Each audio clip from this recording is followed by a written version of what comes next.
Hello and welcome. This is Grant Hughes of Grant Hughes Investigates on YouTube. This channel evaluates all aspects of true crime. As you are aware, videos and live streams in this genre often discuss elements of crime that may be disturbing to some viewers. If necessary, take the precautions needed to avoid these feelings. Factual information related to cases is the key to fostering rational true crime discussions. Fortunately, you will find that here. Please hit the like button only once, share the video, and subscribe if you like my content. Thank you very much for watching.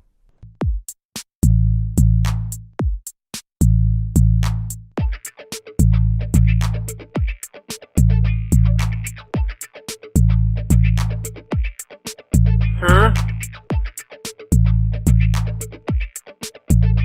It's a house!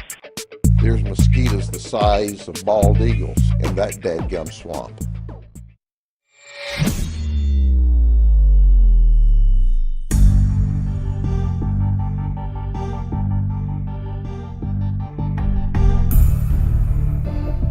Looks like no dog cam again. Oh well.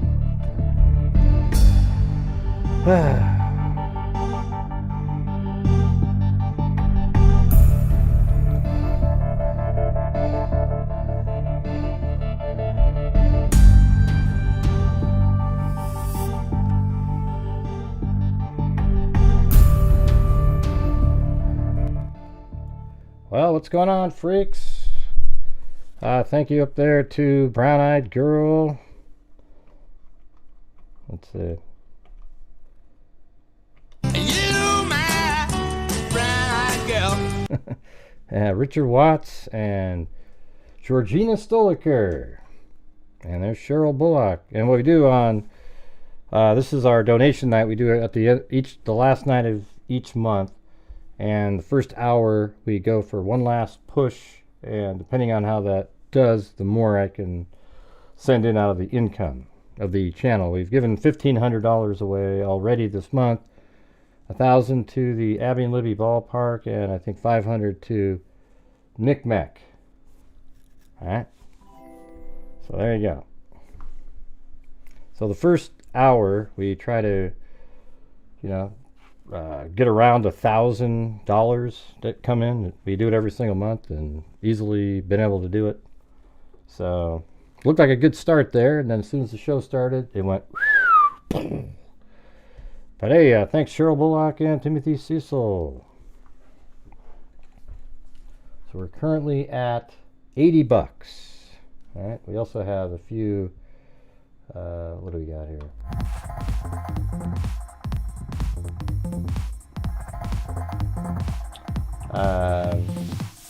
WNC Granny, Plato, and Linda Howell all did PayPals. Well, thanks, Peggy Day. That was a nice thing to say. Usually get hate. Yeah, we'll be donating to... Yeah, see the numbers again tonight, you guys? You see how that just happens? Whenever there's donation night, everybody looks the other way, and it's just the same generous people are the ones that show up on donation night. The other people who just ride along and don't want to be like almost, I don't know what you want to call it, but they never show up on this night. It's kind of scary. It's weird. Like if I started off, if in the title it doesn't say Hannah's name quick enough, it should have been right at the beginning, but the night's our donation night. And then after that, we'll be continuing the discussion on Hannah Kobayashi. Right? Thanks, Peggy and Charlene S. We're currently at 1/10 of the goal. It's going to be tough to do with only 100 people. Oh, 123 now. And there's Tina Humphrey. Cool. Decorating for Christmas. Decorating for Christmas tonight. Yeah. It's pretty... I gotta admit, it's just a really crazy case with all the different things going on. One thing I don't really like is how, like, the sister doesn't really answer questions. I've asked her many questions. I see that she sees my questions. And they're just simple things like, do you guys know if she got onto a Greyhound bus? I mean, you know, you can answer that, right? Peggy, Charlene, Tina Humphrey. A perfect night to spend with the freaks while watching Texas A&M. Texas fight. Keep the wave going, freaks. Oh, look at that. Who's going around about me and who knows what we did or so do. You might not have heard or maybe you have not. My person knows it was like used to get angry and all that. You can say what you want to spell my name right. All I'm ever guilty is rocking a house. That's what the rumor was all about. It's me at the damn tell all your friends, and if you don't wait till you see me again this way, I can hear from most is about that band and tell we can straight it out. Wow, that's pretty good. Gotta admit.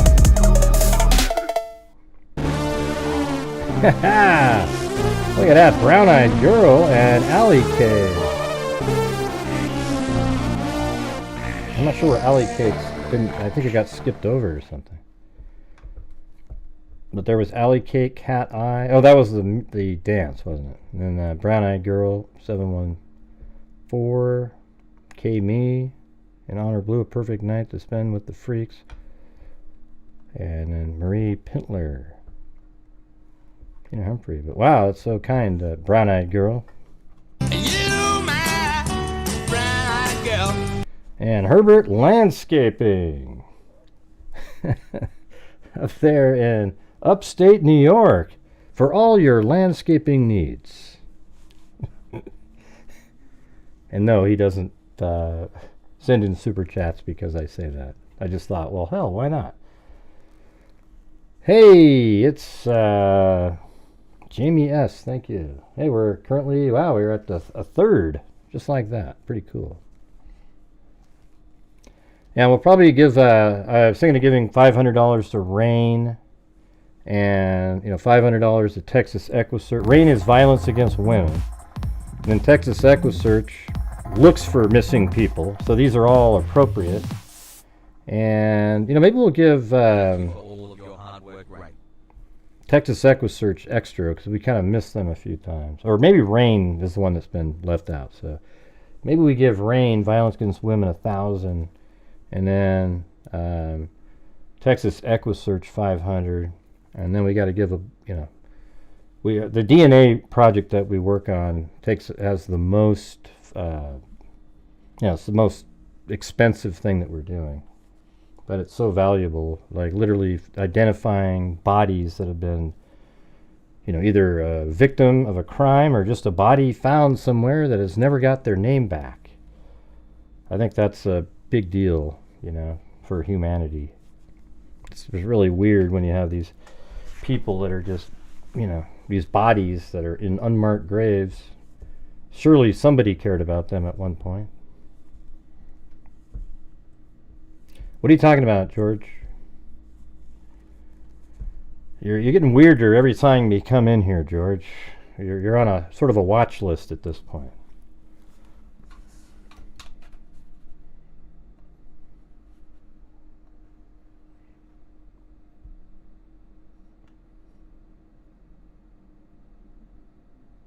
Hey, thanks, Susan, on PayPal, and also Miss Angels. Marina.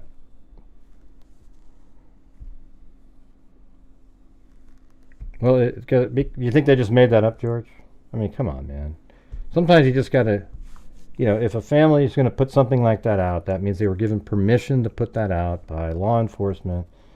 And they're not just going to make something like that up because law enforcement would go, oh my God, why are these people making something up? But just, come on. Everything isn't a conspiracy, George. All right? Everything isn't a conspiracy. All right, we're at almost a third right now. So if you're out there and you want to help support the channel and thus what we do at the end of each month to support the true crime community, that'd be great. We currently at 320.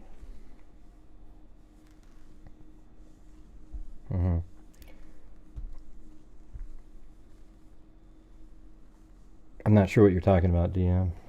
That doesn't make any sense. I'm late, but here now, Wendy Van Rokel said. All right, well, we just started 11 minutes ago. And we've hit a lull. Oh, there's Lisa. Lisa Noir. 23. There must be 22 others.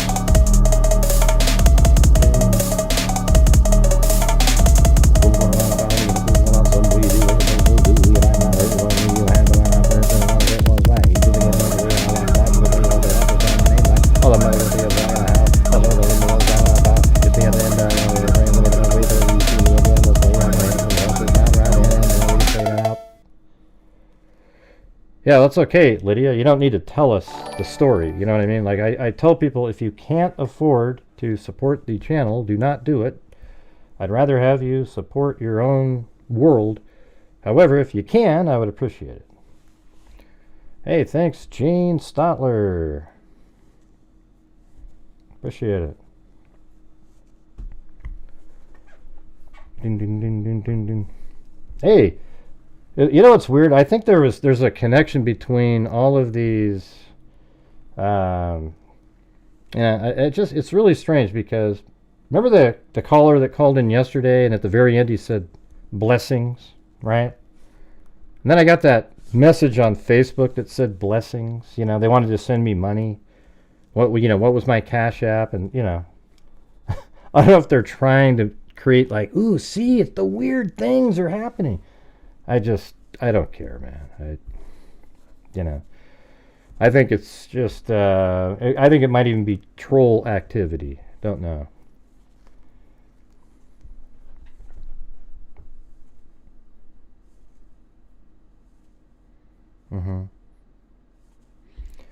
All right, well, we're at, and thanks for joining Jane Stotler as a Megazoid, too. Very cool. Usually people just, I kind of regret that I have that lowest tier that I put on there, because everybody sort of defaults right to that one. I should have had it like $2.99 or $3.99 or something. Really, but it's too late to get rid of it, because if you stop it, then everybody gets taken off of it. But when you look at other channels, they don't have one at $1.99. But hey, why not, right? It was shitty times. It was during the COVID days, and thank you, Double Play Dog Dude and H Doc. I appreciate all your hard work. Thank you. Well, thank you for being here. I appreciate all of your hard work. Thank you. I just don't know why I can't get an answer to a question of, well, you have her on camera at the bus stop. Do you guys know if she got on the bus? Just answer the question. I sent a message. It was easy to see. She saw it and didn't answer. I don't like stuff like that,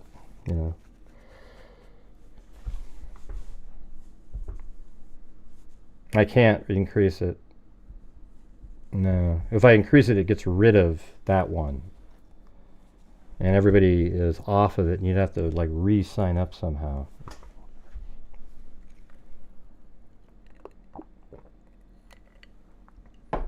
Yeah, I'm asking for that answer, Danny. Yeah. I'm not sure what you're saying. It doesn't matter where's the video. I believe that there is a video of her there, of course. Yeah. I just want to know if she got on the bus or not. I'm not questioning whether or not the video exists. Thanks, Susie Clue. Oh, there goes my stomach. Just drank some water. What do you mean, Danny? Jesus. I just said it. Let's see. The sister, Sydney. I replied to a comment that she was on a post on, and I sent her a message on Facebook. She saw both of them, and she's not answering such a simple, just give me I just want to know that one. It's important.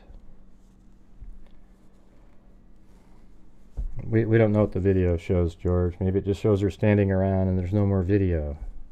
We assume that she got on the bus. Oh no. Yeah, it would be cool to see the video. I don't need to see it. I just want to know if she got on the bus. All right, we're currently at 39.7% of the, and we are, how far are we in now? We are 17 minutes in. Will we do it? Will we make it? Don't know. So this is our donation night where the first hour we do one last push, and then I send in, we've already done 1,500 like I said, and I want to do like 5,500 total for the month from this channel.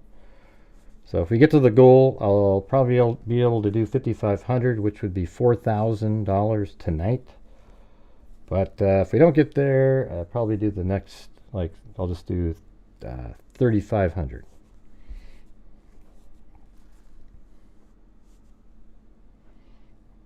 Right, but you're just a doubter on everything, George. And people like you are almost never right. You ever notice that? It's so funny. The people are always the negative Nancys, the people who believe that Richard Allen is not the killer, etc., etc. They're just not right. Sometimes you just look at the information. Of course, she put that out there that yes, she was seen at a bus station. That's real, everybody. Hey, thank you again to Herbert Landscaping in upstate New York to satisfy any of your landscaping needs. Hey, welcome, Brown-Eyed Girl, to Megazoid. Then Michelle H. Donation night, great work, Gray. And by the way, Brown-Eyed Girl, how's everything going with the, I think you were taking care of your mom. I thought saw you read. I can't remember exactly what you typed in it. And then Courtney D. Michelle H. Donation night, great work, Gray. And then, look at that, Brown-Eyed Girl just donated 5 memberships. Laura Smith. Olden 1. Probably it'd be hard to give away because none of the people that aren't members are here right now. They want to avoid the fact that we're... See, I told everybody, come by tomorrow and you'll see what we do that's great. And you know what? They don't want to be part of it. It's just so wild. 212. That's better than some nights we have on donation night. Sometimes I always think we should just do the donation night portion, stop the show, and then do a new live stream, and you have 3 times the number of people. All right, 43%. Dun, dun. Chewbacca! Chewbacca? I'll be Chewbacca if you want me to. Thanks, Right. Ray. Hey, thanks, T. Chosen. So look at what you just heard. This thing right here. Listen for a second.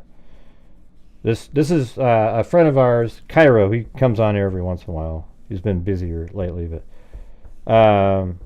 so he goes into a hotel room. I mean, not a hotel. He's at a hotel, and he's leaving the hotel to go outside to have a cigarette, right? And so he opens up the door to go outside to have a cigarette. You can hear the way he talks. There's probably a cigarette in his mouth. He's about to light it.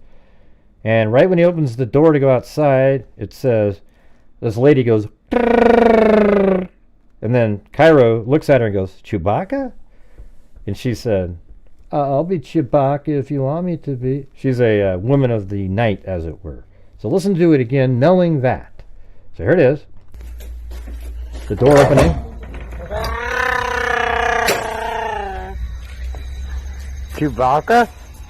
I'll be Chewbacca if you want me to. That is the greatest thing in the world, man. As soon as I heard it, I go, that's the best sound clip in the history of mankind. You can even hear him kind of like clicking it to try to light it. Like, because you just picture, he walks out the door and he's just like, trying to get it lit. And there's this lady sitting on a curb. And she goes, Chewbacca? I'll be Chewbacca if you want me to. Yeah, all right. That's right, man. Ask Timothy, ask George, ask anybody in the chat right now, if you're male, if you'd like a woman to look like Chewbacca. And The answer is no, not really. So her offer, while generous on her part, it's just ridiculous. Yeah. Yeah. Let's see, Viv Photography. Hey. All right, you guys, we're stuck at 44%. We're mired there. We're stuck. We're trapped. This is on the first hour. We try to reach that goal. Then we send in the donations to wherever I choose to send them.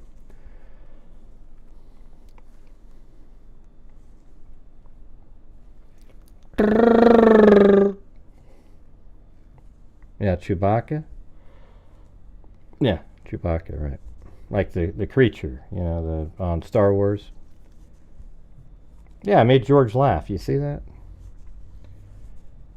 Come on, George. That's what we need from you, George. A little laughter, a little sort of more. Just think, like what's more plausible.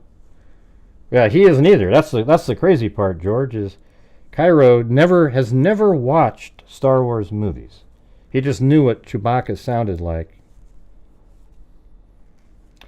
Nah, we're not sending anything to anywhere, Lydia investigates. Thank you. No, we're not sending money to them. They have plenty of money to do whatever they're doing. We're sending it to the charities that we send money to.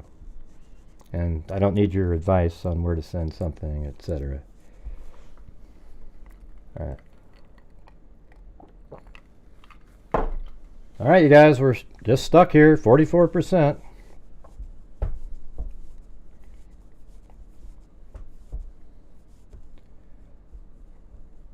Yeah, I see the little laughter, but I don't, it's just one of those things. When you typed it in there, somebody's like, "Yeah, wow, you're right." It was gray outside making the noise. No, I wasn't even there, Danny.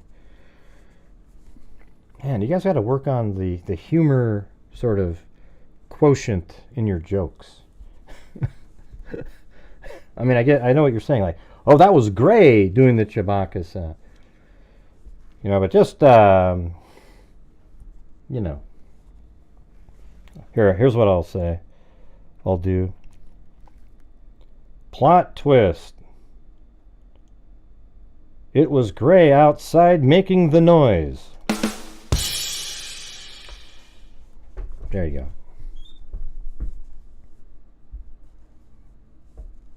What's going on, you guys? We're just dead as a doornail. Straight out of the right now. Just unreal.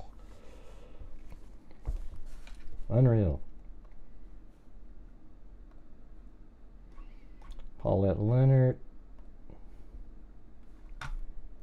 Thanks, Brandon Collins.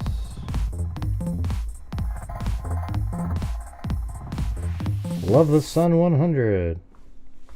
I say Chewbacca out loud every time it plays, wearing headphones. Today my daughter was like, WTF are you talking about? I know it was a joke. I say Chewbacca out loud every time it plays wearing headphones. Today my daughter was like, what the hell were you talking about? Because you probably went like, it was like, they couldn't hear anything. You have the headphones on and it sounded like this. Chewbacca!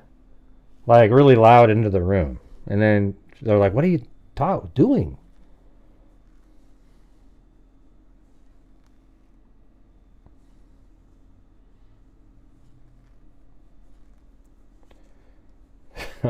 Jeez.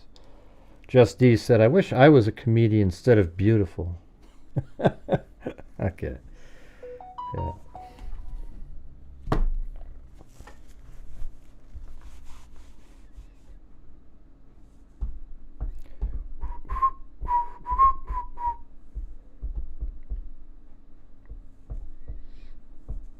I don't know. I have all Star Wars movies, but never watched them. That's a little strange, I gotta admit. Let me guess, you have an original video collection and you didn't want to open it to lose the value. All right, you guys, we're at 46.7%. That's it. We've got another. Well, I mean, we got to get up to 100%.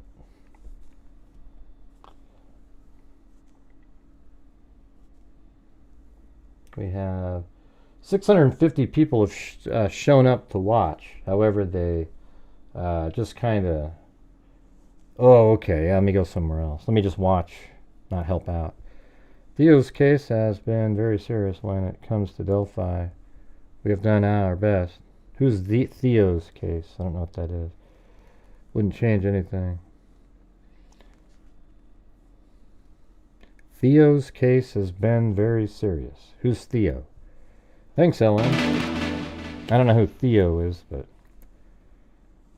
Theo's case has been very serious. When it comes to Delphi, we have done our best. Wouldn't change anything. Oh, this case. This case has been very serious when it comes... Very serious, and then period. When it comes to Delphi, we've done our best. Wouldn't change anything. This is the best place to get straightforward. Well, I got to give Dr. Walla a call and thank her later. I mean, I didn't mean to say that, everybody. Did you see Gray? He seemed like he slipped on the channel. He said he talked to he needs to talk to Dr. Walla, and he looked like he was... Wendy Van Rokel. All right, we're at 49.2%. Yeah, well, you know, the last time I talked to Dr. Wallace, she just said, keep it on the down low, you guys. Keep it on the down low. Yeah, she watched my videos and said, Gray, you want to know something crazy? I said, what is that? She said, oh, man. You should hear what Richard Allen said. You guys are crazy people. Hey, thanks, Viv Photography. Okay, 49.7. Almost halfway. And we are almost halfway in time, but it's slowing down dramatically. It looks like it might be pretty difficult to hit the numbers. But hey, we always seem to... People kick in at the end. We'll see how that works. But just make sure to hang out and keep watching. You'll see us do our magic and increase the numbers. One of the things when we donate to the Intermountain Forensics for use by Identifinders International, I have to send that out of my checking account. And then they send us a Excel spreadsheet because they used to charge, by using their service, it costs 6%. I mean, which is insane because I've sent over, we're like at $95,000 that we've sent them. So 6% of $95,000 is basically $6,000, which is a whole case. So we got rid of that element. So that's the only thing I can show you that I scheduled and it's going to be sent, and then you'll see it on the Excel spreadsheet, but I can't show you, like, I mean, you can always call Intermountain Forensics or get a hold of Identifinders, and whatever the hell you want to do, it's there though. Thanks, Linda Cosma. Now we're at 50.7. All right. And Viv Photography. I say Chewbacca out loud. Love the Sun 100. Cell 76. This case has been very serious, period. When it comes to Delphi, we have done our best. Wouldn't change a thing. Yep. Wendy Van Rokel. Viv Photography. Linda Cosma.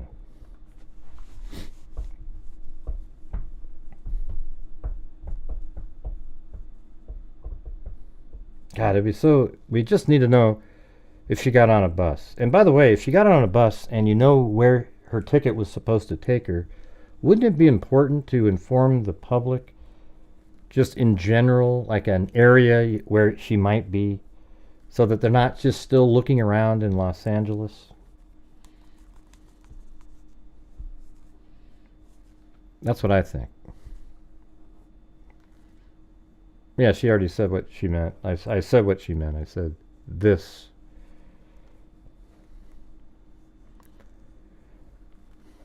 How far from the last place to the Greyhound station is it? I don't know. We went over that last night. It's just right there. I think it was like 1 point, maybe 2 miles or something like that.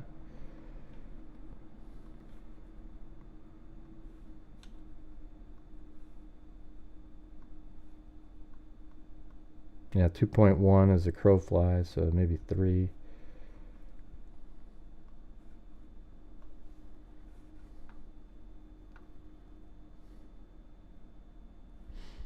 Well, I don't know, man. I got somebody emailed me with the same thing. Why did you say blessings at the end, Siam team? Why'd you say that at the end? Matching exactly what these people have been told Hannah and what the person said that sent me an email. Come on.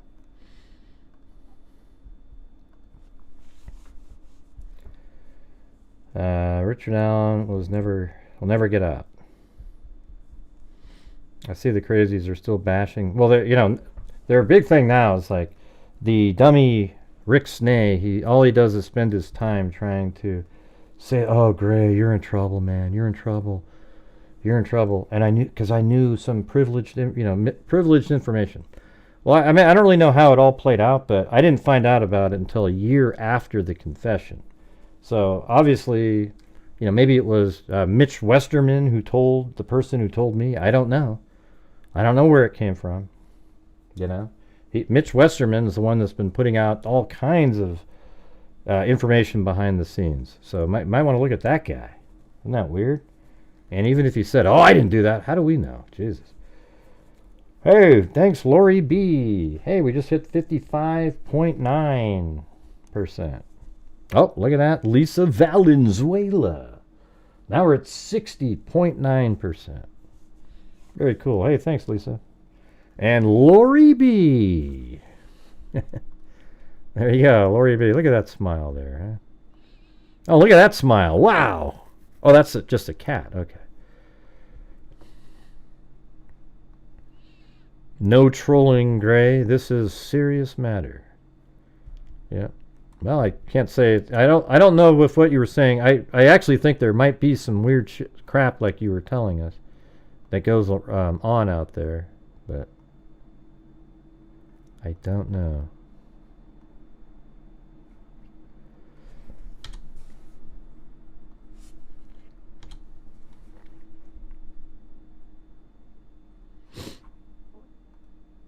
No, you don't have to say anything. I'm just saying there was the, like you said at the end, blessings, right?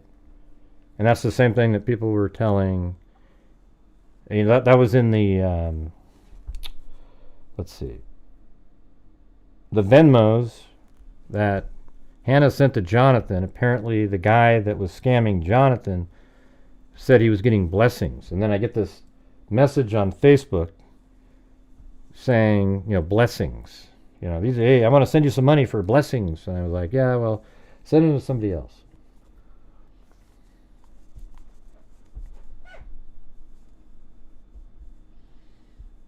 How many abduction murder cases have you seen? Oh my God, I don't know. Jeez. We've covered, I would say, hundreds of those. Cold cases, etc. Yeah, a lot of them. A lot of times they were younger kids, like a kid on a bike or something, and then the bike's sitting there, and then they're abducted and killed, and something like that. We've seen many of those.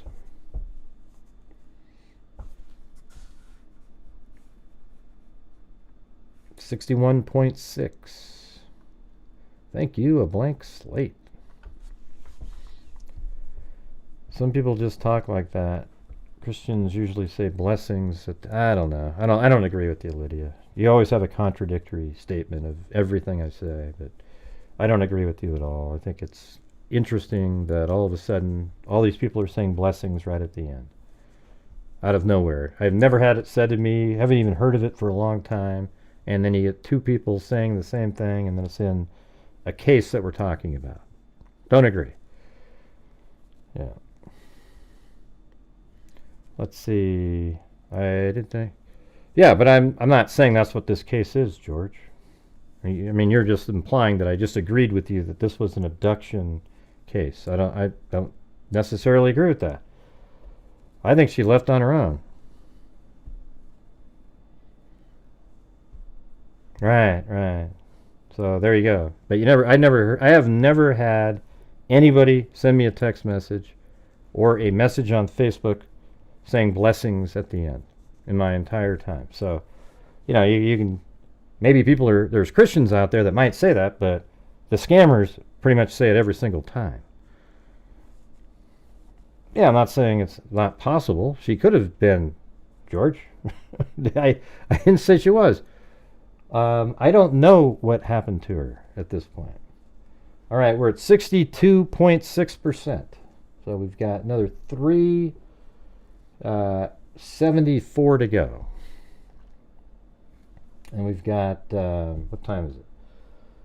We only got about another 28 minutes or something. Good for you, Lydia. Good for you. Let's see. Usually a MLM girly. Yeah. Multi-level marketing. Yeah, here's when you know to run for the hills. When you're standing in line at like a McDonald's and there's a guy behind you or in front of you and turns around and goes, "Hey, have you ever wanted to own a boat?" Okay, well, you're immediately next to a multi-level marketing person whose next sentence will be, "Well, here's how."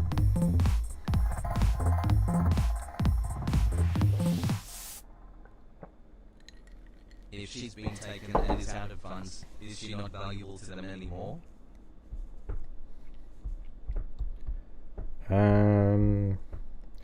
Yeah, I mean, why not just take the money out of her account and then just leave? See, for me, it's almost like she just had a little bit of money left and then she decided to go do something.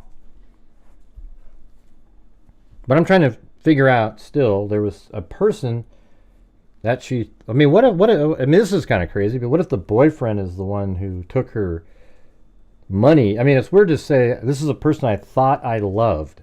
Are you already thinking you love somebody? I mean, I don't know when they broke up. It could have been 6 months prior. Maybe she does feel like she loves somebody else. But is the person she said, a person I thought I loved, could that have been her ex-boyfriend there? And that person, I don't know. That, it's just really complicated. We don't have enough information from various people. All right, 63%. This is our donation night, you guys. So if you're out there and you're able to help support the channel, we're trying to get to, we got 63% of the goal, and then at the end, I will then send in, during the entire month, out of the income that comes in, whether it be the ad revenue, super chats, etc., I try to donate a big chunk of money at the end. I used to try to do more, but it's hard to do that given the circumstances that we're in now. It's harder. It's a lot different now.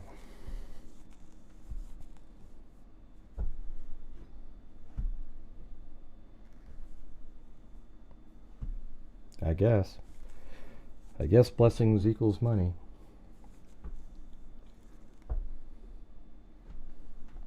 Although that's not what George said. He just said blessings. It just was weird to have all of a sudden have multiple people saying that. Or not George. It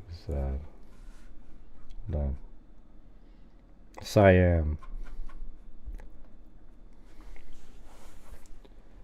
Would there be proof of who scammed Hannah in her bank? I don't know. I'm sure the scammers don't do it where they're traceable. Like, for example, the situation with Jonathan, she sent money to Jonathan, a $25, blessing or whatever the hell, to Jonathan. Then Jonathan was told by the scammer, he said, "Hey, there's your blessing. Now, if you send me double that, you'll even get more the next time." So then he sends it on to the scammer. So it's like this, it's already been laundered at that point. Because then Jonathan sends it to, his Venmo or whatever, and then how do you prove that anything, I guess. But you guys, we're frozen up in here. We need the support of all the freaks watching. We're stuck at 63%. I remember years gone by, we would just easily get through there. Last month we got there. It was kind of, during the Delphi case, seemed like there was a lot more support going on. This one tonight, the people that are sort of following this case aren't the same people that have been around all the years watching the channel through the Delphi years. So it's a little bit harder. I mean, we have more people watching tonight than we did last month, but we did much better last month. So we're currently at 63%.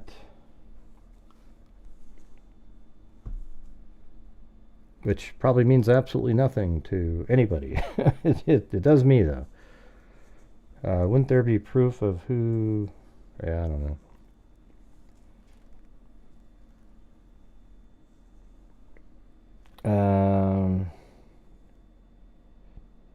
I don't know what that means, George. Yeah, he sent the 25 plus some extra back to the same person.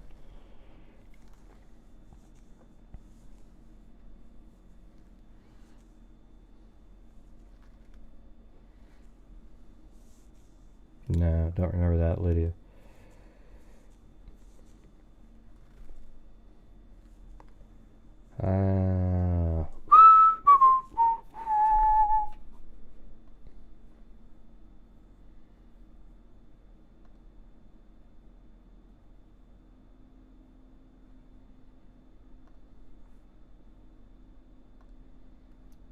Thank you.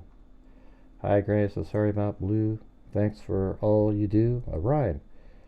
I tried to find a link to the cold case of Linda Rose Grimm in your videos, but couldn't find it. Did you just mention that a second ago? Here's a link to a Charlie Project about the case, charlieproject.org. Hold on. Don't I have Grimm in here?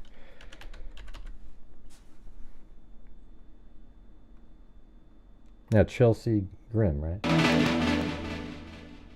No, Linda. I have Chelsea Grimm. God, how many... Oh, and here's Linda Rose Grimm right here. Paris, California, Wichita, Kansas. Yellow Ford Pinto found. Yeah, we covered that one on April 10th, 2024. There's almost no cold cases that I haven't covered. I mean, it's kind of strange, but I mean, not almost no. I'm sure I've just done so many of them. Hey, thanks Cindy J and Lisa Noir again. Thank you. And Allie Cake and Kathy Freidenmaker. As for the Hannah case, I wonder if she got involved with a cult that is involved in illegal activities, and that could have... Well, I just think cult. That's what I said on the show yesterday. I think she just is wondering, the part about her freedom being in question made me think it was a cult. What the hell? Well, thank you, Mita. Thank you so much. I appreciate that. Wasn't sure if you were still around out there. Very kind on PayPal.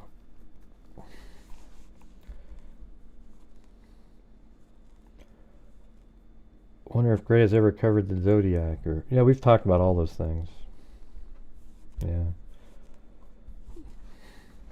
The dancing taco. Okay, where are we at now? We are at 68.3%. Cindy J, Lisa Noir, Allie Cake, and Kathy Freidenmaker. There you go.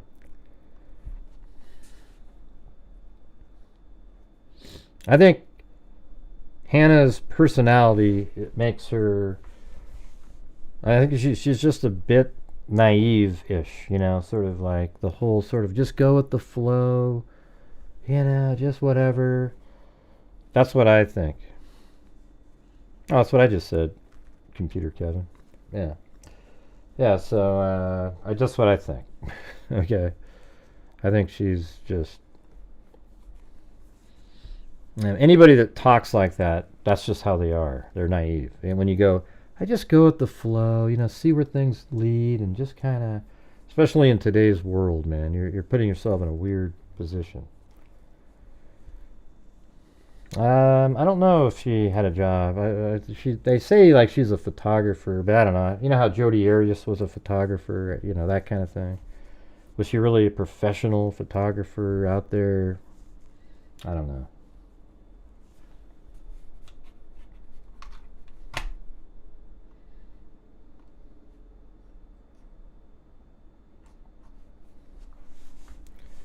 She travels a lot. Did she have a job?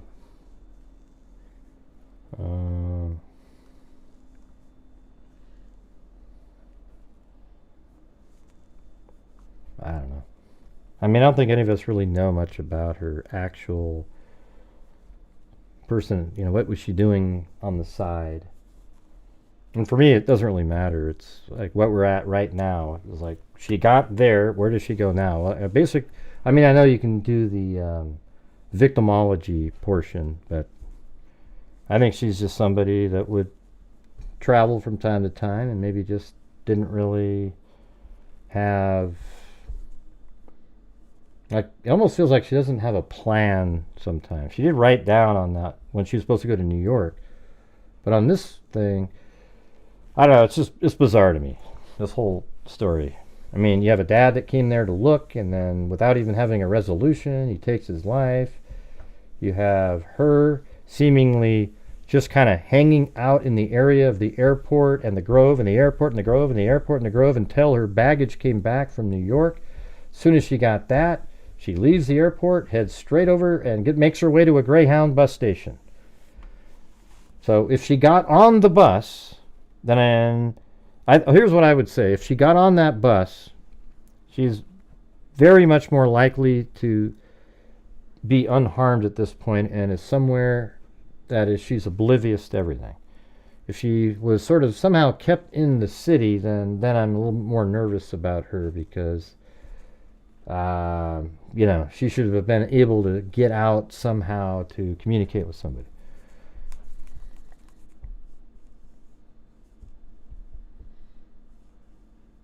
I don't know what that means, Elizabeth. What do you mean, written her itinerary 4 times? What does that mean?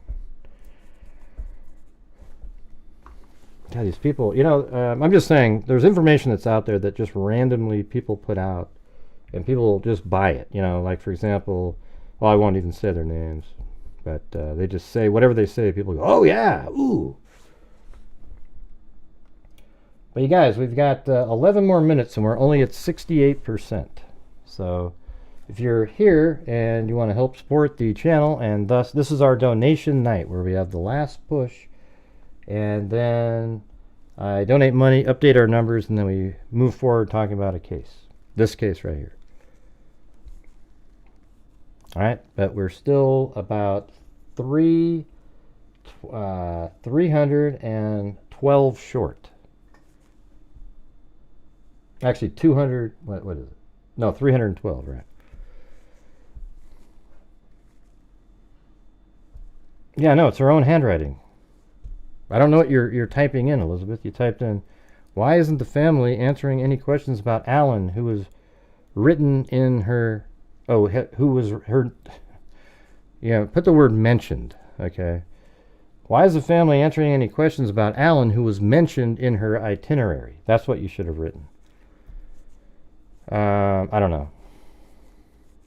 Some people are so desperate to be part of something.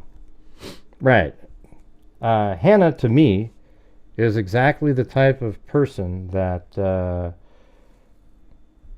is sort of susceptible of being in a cult. Don't you guys agree with that?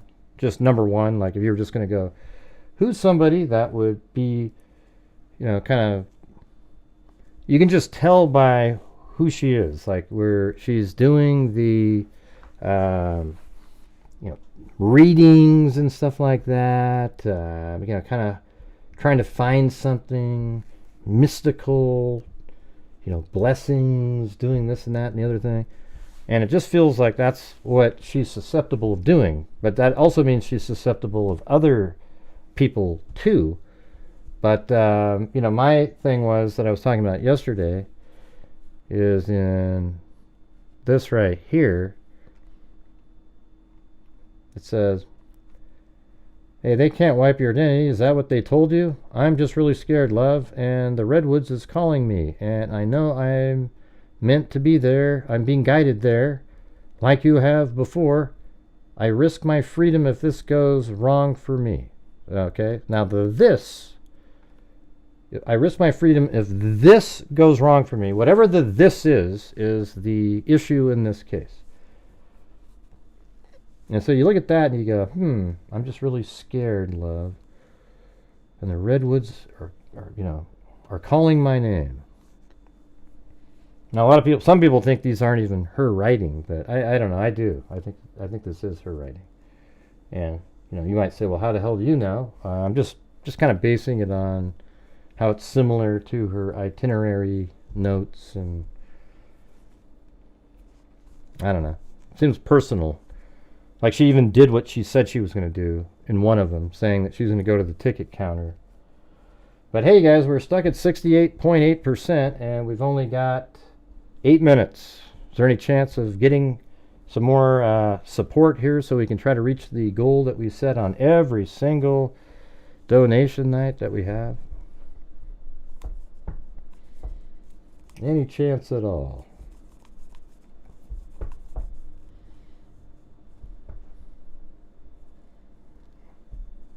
Oh, jeez, George, come on. Where do you come up with this stuff? It's ridiculous. Hey, thanks. Prime Cricket, 70.7% now, you guys. 70.7. Oh, look at that. 75.7% by Wendy Woobles. And then Lisa Noir again. Well, thank you. And then also Aussie Trisha. Well, we just made it to 79.8%. So just like that, we made it to 79.8%. Very cool, very cool. Ah, George.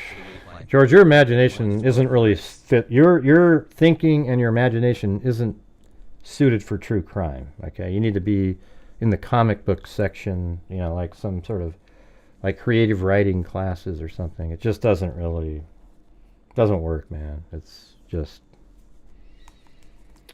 Hey, thanks, CR. Now we're at 81.8. No, he's not the guy that called.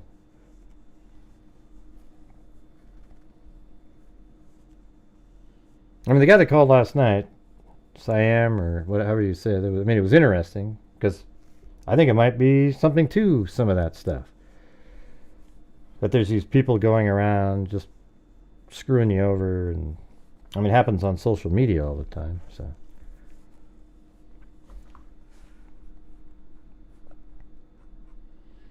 So there we go. Crime Cricket, Wendy Woobles, Lisa Noir, and then Aussie Trisha. We'll catch the replay. Hope everyone is well. Then CR, and then Toxic Tink. All right, man, we're almost there, you guys. We're at 84, 85, I think. Or 84.8% now, just like that. So we're about 152 away. All right, Lisa Noir. We've got 5 minutes, man. Will we do it? Hey, come on, Lisa Noir. You've already helped out a lot. Thanks so much, though. Hopefully some other people can jump in there. You're too kind.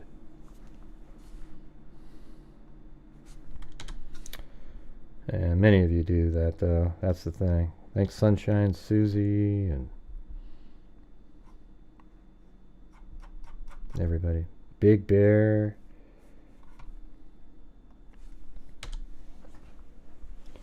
Handwritten itinerary after the text, please. And yeah, maybe later, yeah.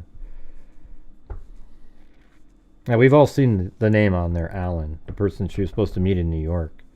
That doesn't mean anything to me at all. She never made it to New York. The itinerary was for New York, not California.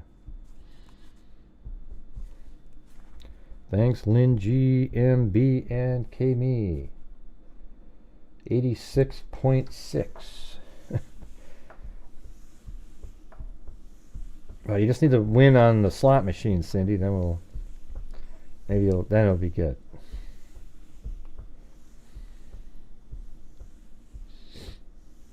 Yeah, you guys are awesome. Almost got there.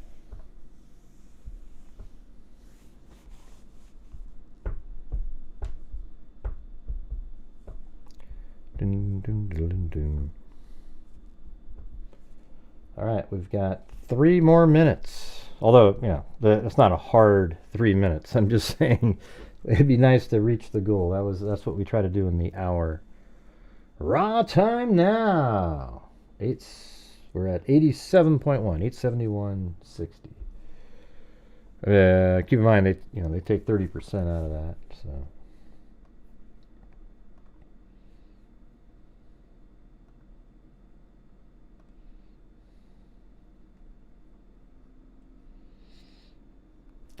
Is this a new article?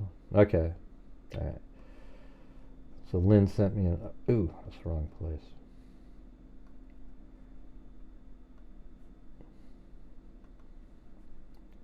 Put it in here.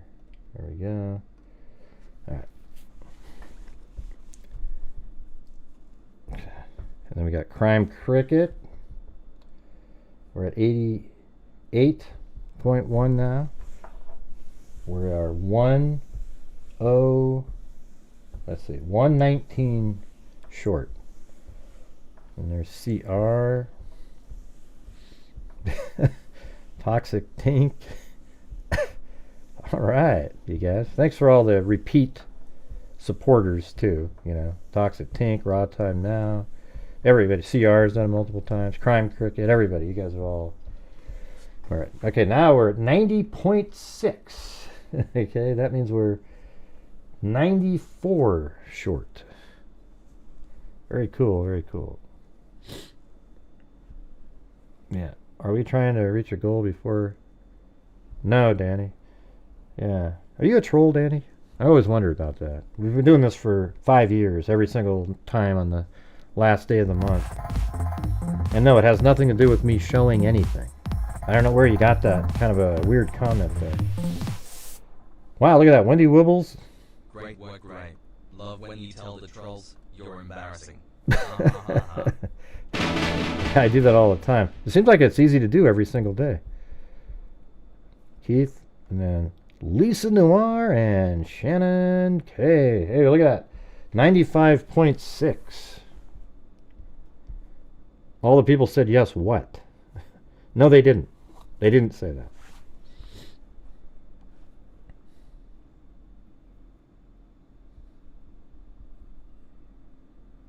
Are we trying to reach a goal before showing the case on the map?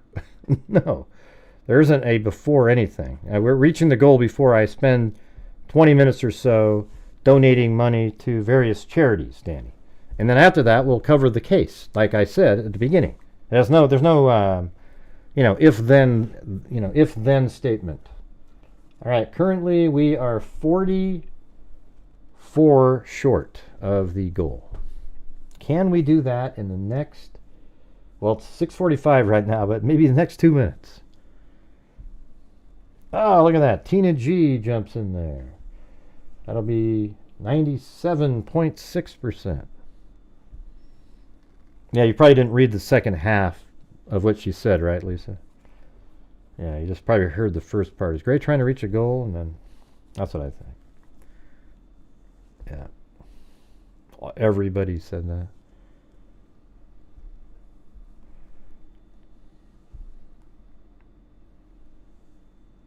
Well, obviously not, Cindy, because she's asking what we're doing here. We do this every single month for 5 years. This is the, so that would make the 60th time we've done this.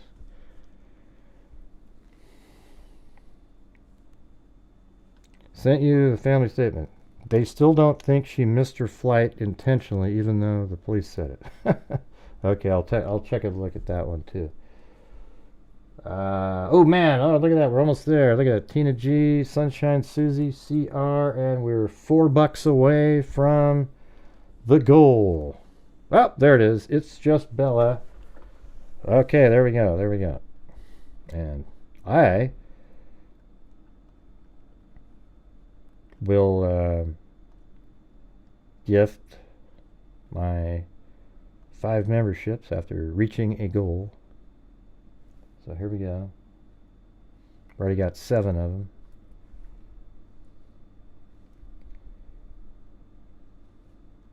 And there we go. What do you mean, oops, time is up, Danny? What does that mean, Danny? Nobody knows what that means. Your time on the channel? Yeah.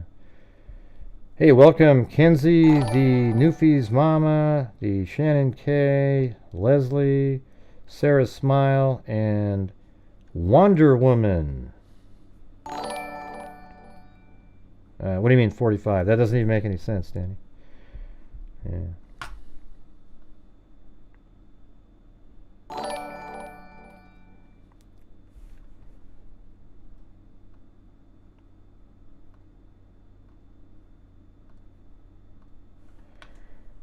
That's going to put you on timeout, Danny. You're just like cuckoo for Cocoa Puffs. Hey, thanks Tina G for gifting 5 memberships. We got Miss Horse Whispers, Tracy Hood, Olivia B, Bianca Creasels, and Gloria W. Okay, as I said though, if we got to the goal, I add an extra 500 to the what we're going to give out. So that means right now we are going to give out $4,000.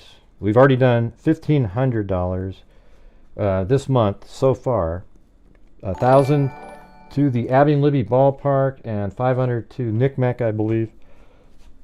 And now we're going to give what was it? I think it was Texas Equisearch and Rain. But Rain, which is violence against women, I think I'm going to give $1,000 to. All right. So there we go. Rain, right there.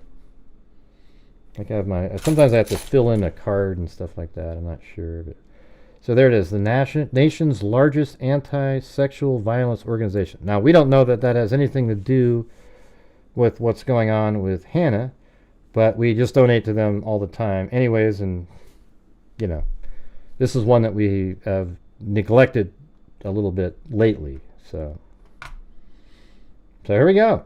You guys ready or what?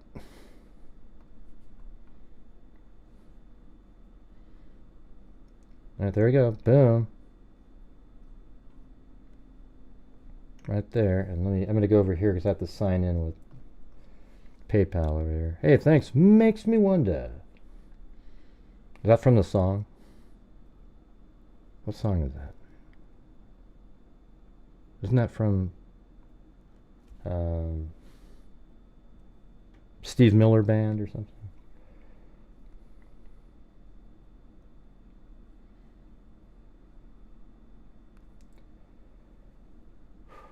All right, here we go.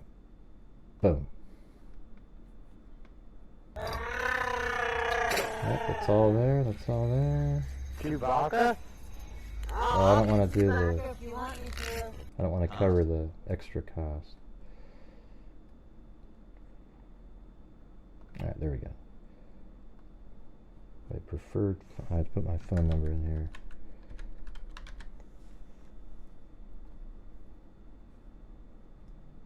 Yeah, I would like this. No. Can we put a note or something in here? All right, here we go. All right. Okinawa. Thanks, Tina G. All right, so this is on the screen right now. This just came up. Thanks for your support. But now we'll open up the email. Okay, right down at the bottom of the screen. I always do it. I have to do it like this because trolls contact people. All right, right there. Here we go. Hey, pal. You success. Oh, that's not the one yet. Okay, hold on. That's the one I just sent in for the $25. It costs $25 to get the 5 membership. So when that comes into the as a receipt, I'll show it. Stairway to Heaven.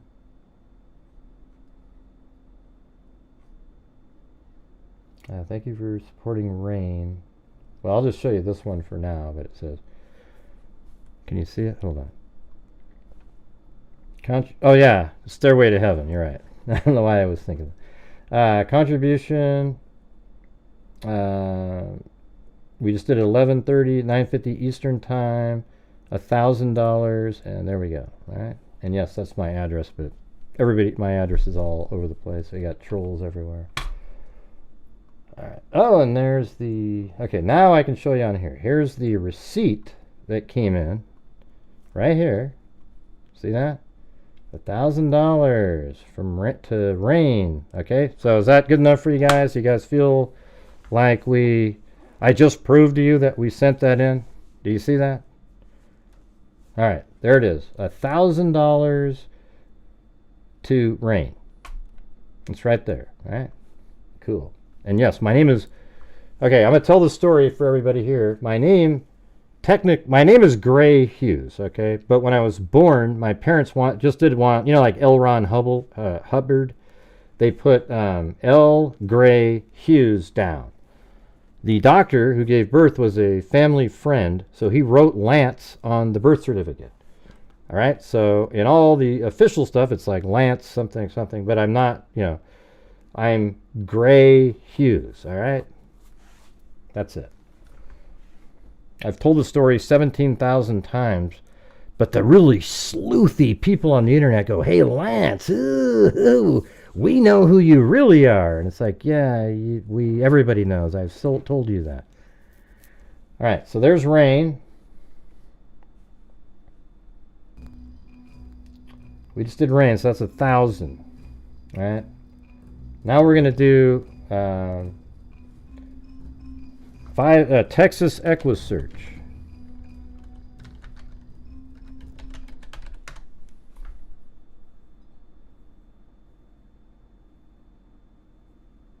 Let's see. Well, hell, why don't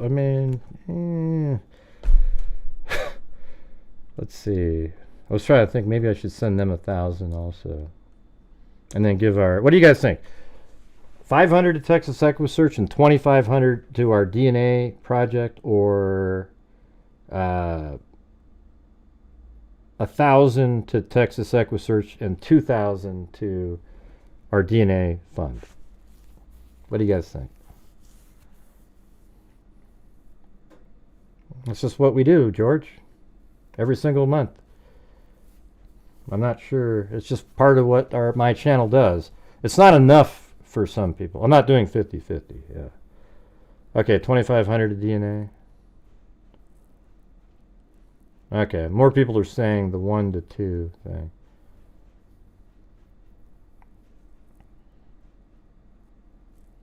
Yeah, well, we already have a big chunk of money in the DNA pool already. We've got like 15,000. Yeah. Yeah, I don't know what George is. What's he talking about? We've been doing this for 5 years, every single month, but it's not enough for some people, No, George. I give way more than I would at church. Yeah. Let's see. Do you, George?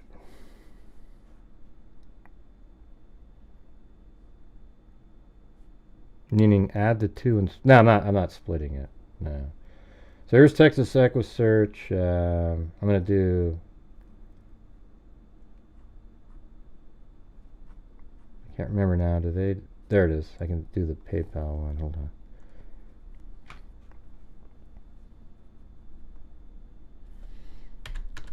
All right, we'll send him 1,000. Well, let me think. I know we just thought of doing that, but I might just send them 500 and 2,500 to, and then next month we'll do 1,000 to Texas. We'll just switch it around. How about that? Because I want to build that DNA fund up a bit where we're not sort of scrambling if we need something.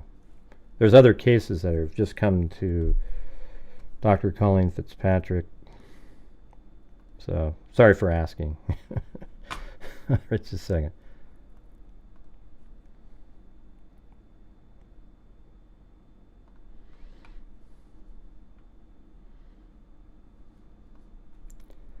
All right. I'm just doing it on the side. They make you sign in to. Okay.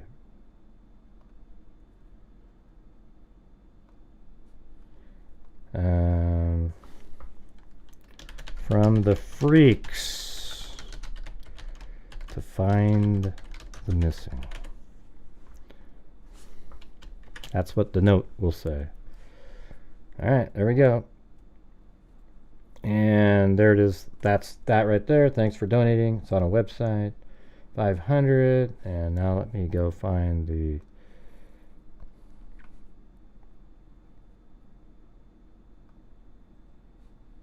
Hey, thanks.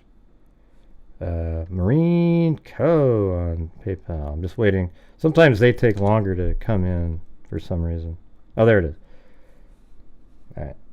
Right there. The bottom. It just came in.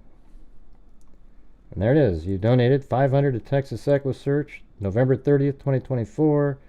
500 smackers. All right. Boom chakalaka. All right.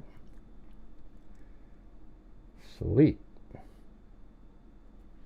That's 1,500 plus the 1,500 we've already done. That's 3,000. And by the way, the reason I'm able to do this is because of you guys. And, you know, obviously I get ad revenue and stuff too. So I just think it's sort of important for people in the true crime community to give back to the true crime world in a meaningful way. I mean, we do it in two ways.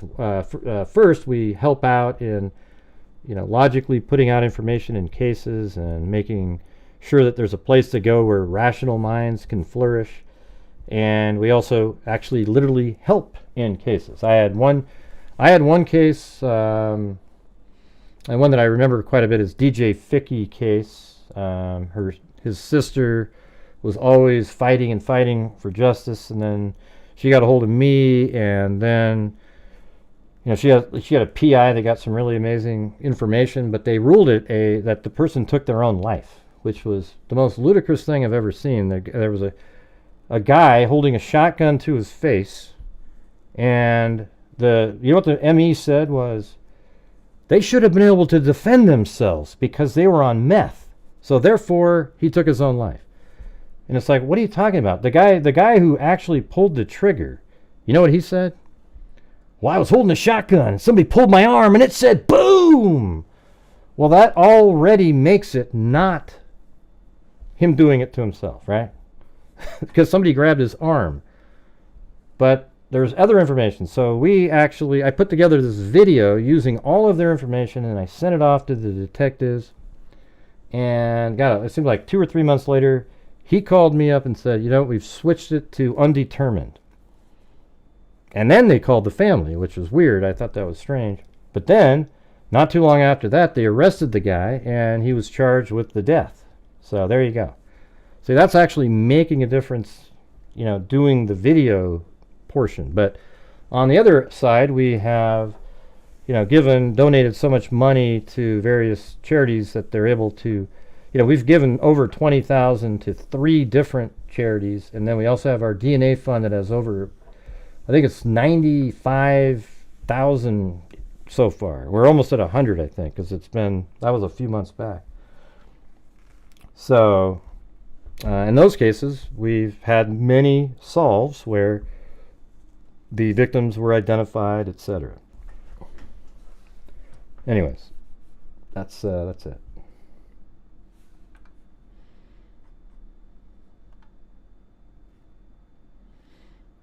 Let's see. So I'm just gonna go here. I gotta go to my bank now. So my bank is where I'm going to send in the 20. I have to use my bank because we're saving 6%. You know, when you're doing thousands of dollars, it definitely makes a difference.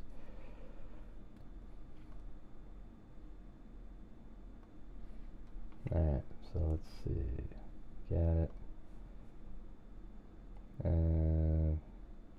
Intermountain Forensics. There we go. And then I'm sending them 2,500. Last payment sent was $2,000 on November 1st. Now we're doing $2,500, and that'll be sent tomorrow as well. And then message to recipient. Okay, so this is for use by Identifinders International and Dr. Colleen Fitzpatrick. There we go. Got that.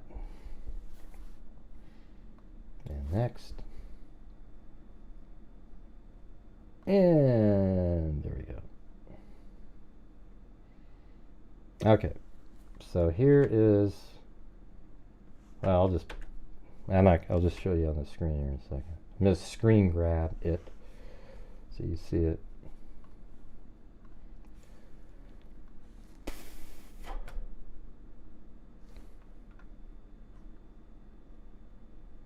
And here we go.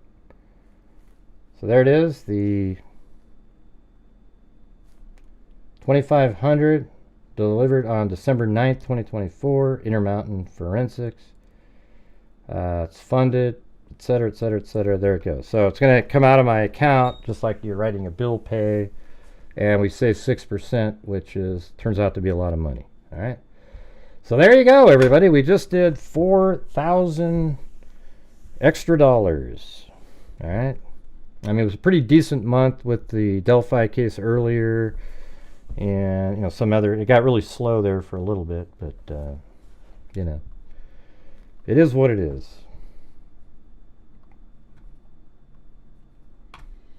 So let's see. All right, so now let's update our numbers. This will be awesome. So here we go. Can you guys see that, right? All right, so this is where we were at before tonight. This is since January of 2020. So now we can add 4 to that, which would make that 225.5. That's like over $250,000. Dun da da da! That's amazing. Look at that. 225,500 since January of 2020. Can I get a boom? All right, and then we've got this total. Now we can make that 46. Now, if we just have a decent month this month, we should be able to get to 50 at least, don't you think? It'll be our third best year. But we're at 46,000, blew away 2021, 2020. 2022 was the biggest year by a mile, but 2023 was pretty good, but we didn't quite get there. So thank you guys. You guys are why it happens. All right. Pretty sweet, huh? Oh yes, Keith, I am. I am raising money to pay Walla off. I'm trying to send her money. I see your stupid comments in some of these chats, man. You're one of the dumb. I mean, literally, your brain doesn't work correctly. There's something wrong with you, Keith. Unfortunately, it's just really bizarre. You're a bizarre person. You seem so into this absolute garbage that people sell you. And all I can say is that must mean you're just not really that bright. You know, Keith? You're nuts. All right?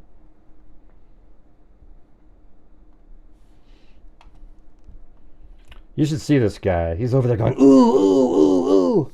Yes, everybody, I had a huge fundraiser tonight to pay off Dr. Walla. I apparently fed her information about a white van that she then transmitted to Richard Allen, who then put it into a story. No, Grants, because you had information. Man, you should see Keith. He thinks he's like the head sort of sleuthy guy on the internet. I see him in these chat rooms just trying to, oh, I said this, man. I'm so cool. Look at me. And you're actually just an embarrassment to mankind, not just yourself. It's like, wow, there's somebody like this that exists. Woo! Wow. Unreal. Let's see, where are we at here? Yeah, so we got two. New statement by Hannah's family up in 20 minutes ago. Yeah, I already got it. Hey, Lydia, let me run my own show, Lydia. Thanks. Appreciate it.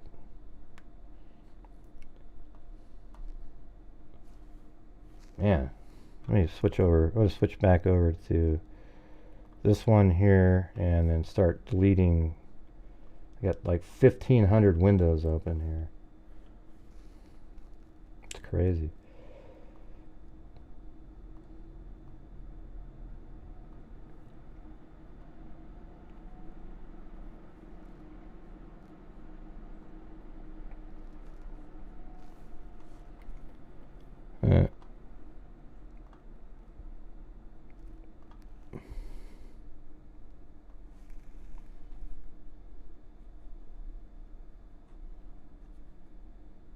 What's that?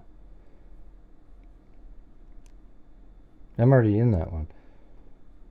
Help find. That would be good, Greg. I'm trying to find the thing that you're telling me to look at. Maybe I'm not in this group anymore. I don't know. Oh, there it is. Statement from Hannah's mother and sister. 2 hours ago.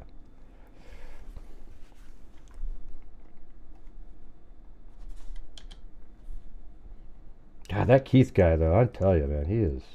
Not you, Keith Alessi. Sorry you had to happen to have the same name as a nut job who shows up regularly like he's some sleuth.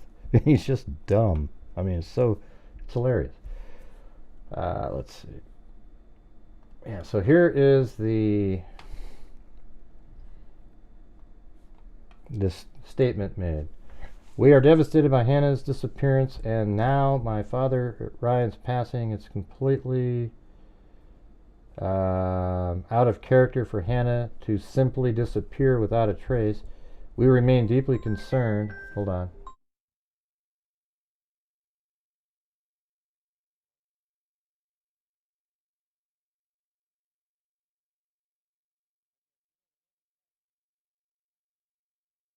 Okay, here comes the genius, Keith. Let me run my own show also. I can't find that thing you want me to look at. What are you talking about, Keith? You're a nut job, man. You are a crazy person. Yeah, I can find it, Keith. It's right here. Zozo already said she had it before. Okay, I don't need to have somebody going, hey, check it out. Do this. Yeah, I've got it. I've got it already. I got it all. Yeah.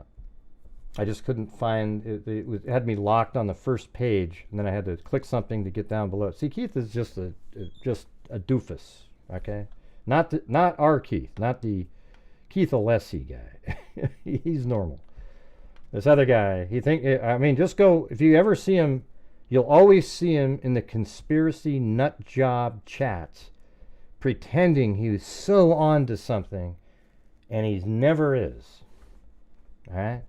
He never is. Yeah, he totally is. He's a guy that would take Richard Allen out for lunch, let him babysit his own kids. He's that kind of a cuckoo. All right, anyways, we are devastated by Hannah's disappearance, and now my father Ryan's passing. It is completely out of character for Hannah to simply disappear without a trace. We remain deeply concerned about Hannah's safety, her well-being, and her current state of mind. And by the way, Lydia, I don't mind that you gave me the information. I'm just, whenever you get these trolls, they just create a whole different mindset. That's why they do it. In fact, I'm not sure why I unblocked the person. I just wanted to see what they were going to say. It wasn't worth it. So if you're a moderator out there, just block that idiot. All right? Thanks.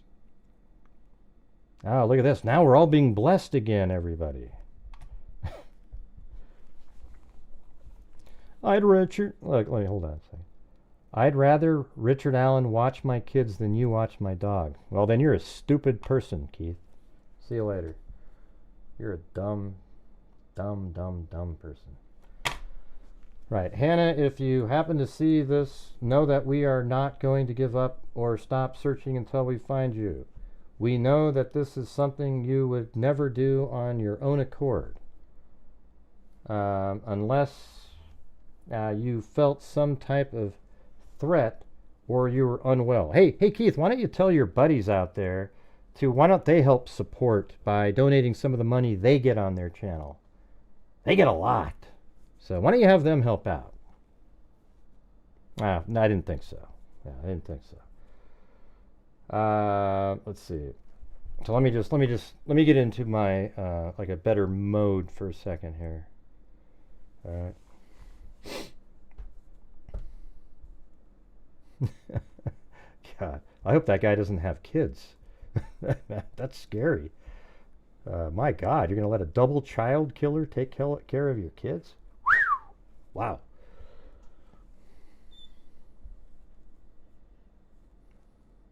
Jesus.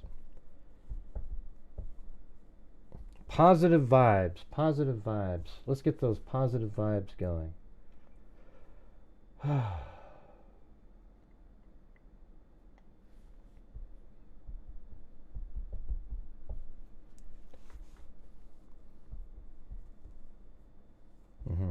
All right, let me start over again.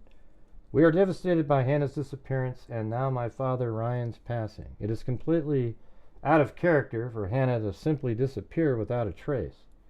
We remain deeply concerned about Hannah's safety, her well-being, and her current state of mind.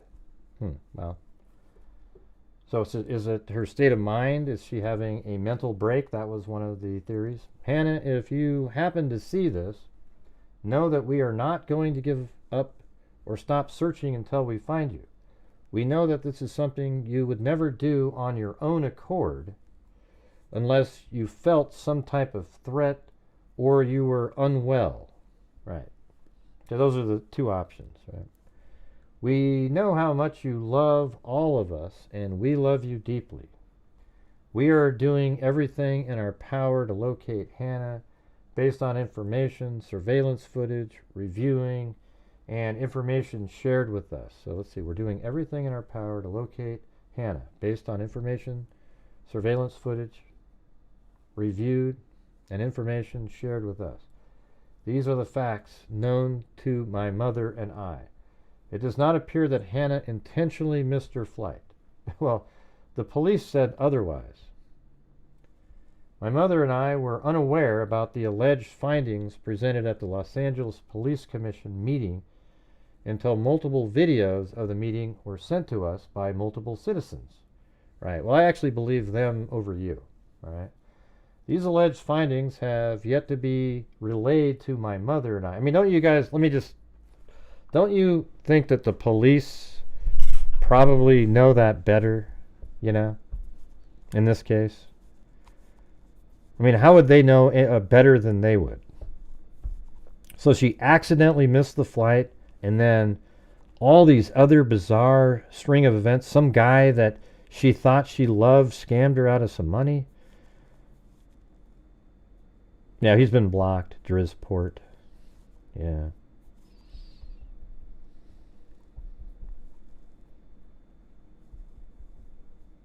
Right, that's what they do, Keith. They're conspiracy nutters, though. That's the thing. They believe. So in the Delphi case, I got information.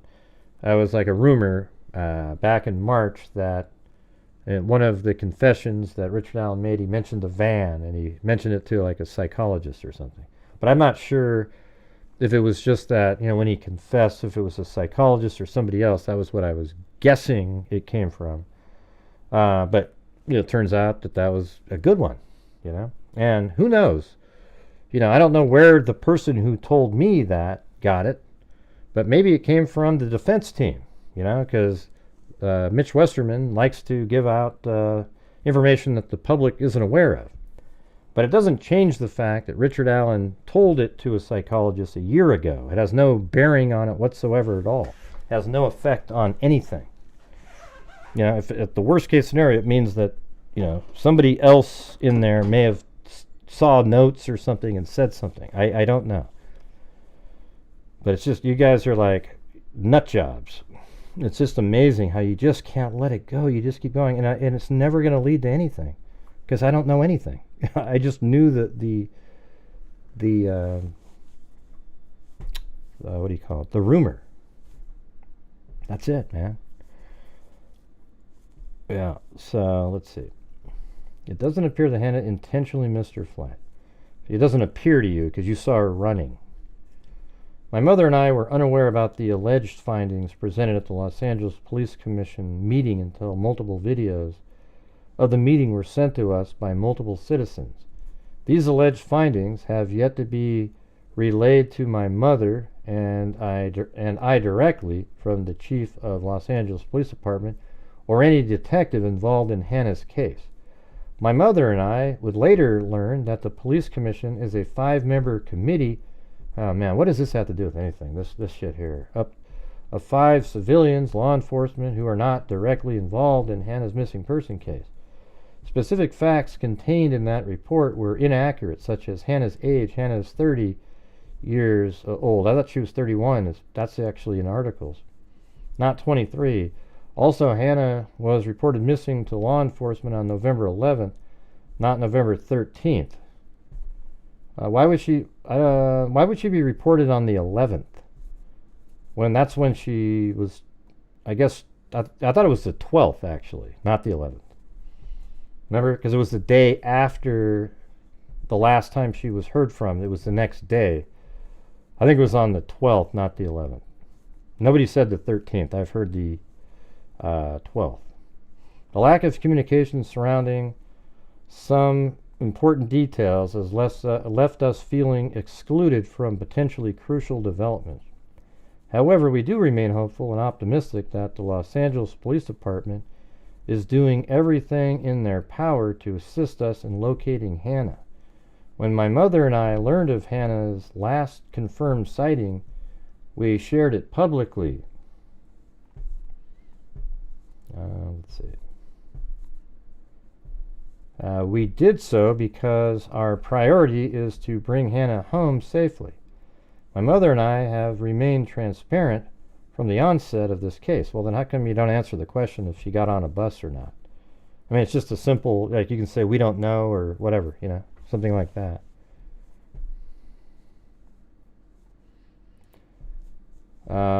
While we continue our search for Hannah widely, we will be focusing on the Southern California area, specifically all regions of Los Angeles, Long Beach, and so that means she didn't get a bus ticket that you're aware of. We extend our deepest gratitude to everyone who continued to hold our family in their prayers and to those positively contributing to our search efforts. Thank you to those continuing to demonstrate grace. We truly are suffering beyond measure. With love and gratitude, Sydney Kobayashi. Yeah, I mean, it sucks, but I mean, I'd like to know, did she get on a bus? And if she did get on a bus, are you guys aware of a ticket that she might have purchased and where that would have gone? Because if they're still searching in Southern California, then either the ticket she got led them in that direction, or she never even got on a bus, right?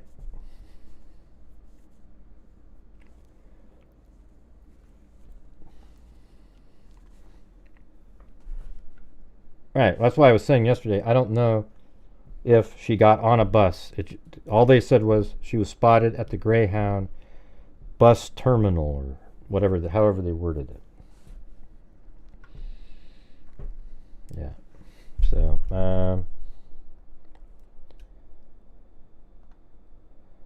right, so I asked her, hello, my name is Grant Hughes of Gray Investigates. Can you tell me if Hannah was seen actually getting on a Greyhound bus, or was she merely last seen at the station? And I said, and I cover lots of missing person and cold case. Missing persons are the absolute worst on the families, and I'm sorry you guys are going through this. And she read my comment, no answer. But boy, she'll sure reply to the TikTok guy who doesn't do a damn thing, actually, to help a soul. Just does this little thing. Now, up here and just pointing around and shit like that. It's just garbage.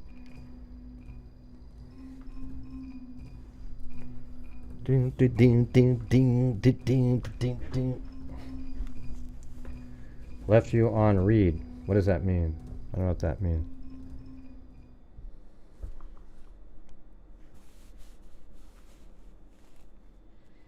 Maybe stored her luggage in a locker. I don't know.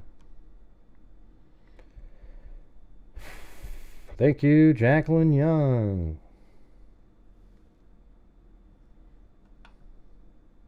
Left you on red? Oh. Whatever. Who cares?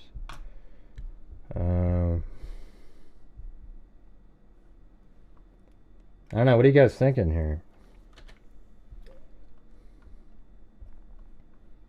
So Southern California still. Yeah, they're just not really giving us enough information at this point. Still, after all this time. You know, if you told us that, yeah, she got on a bus, and then you could sort of give us information about if she got a ticket or not, you know, that would be helpful.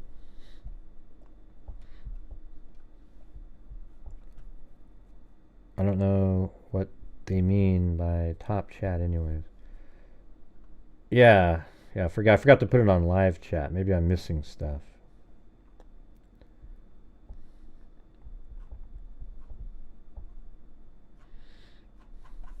Anyways, I'm just...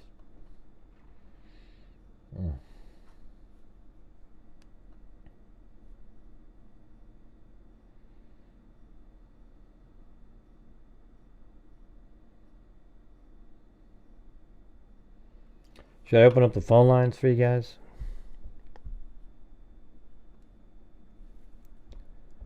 I think I could be correct.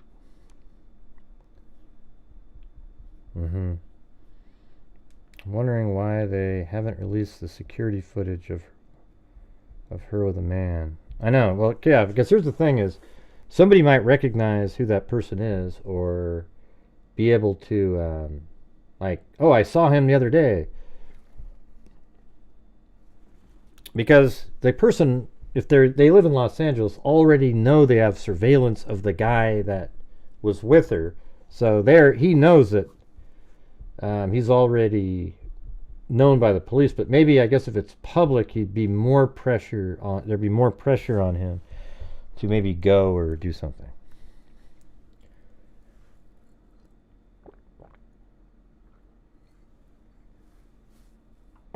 Ah, jeez.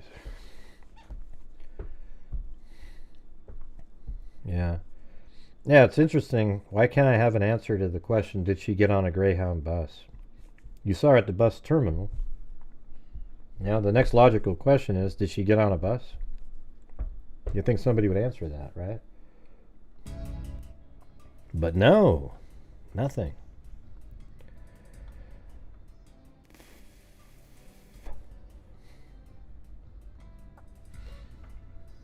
But really, it just comes down to this stuff right here. Deep hackers wiped my identity, stole all of my funds, and have had me on a mine F since Friday.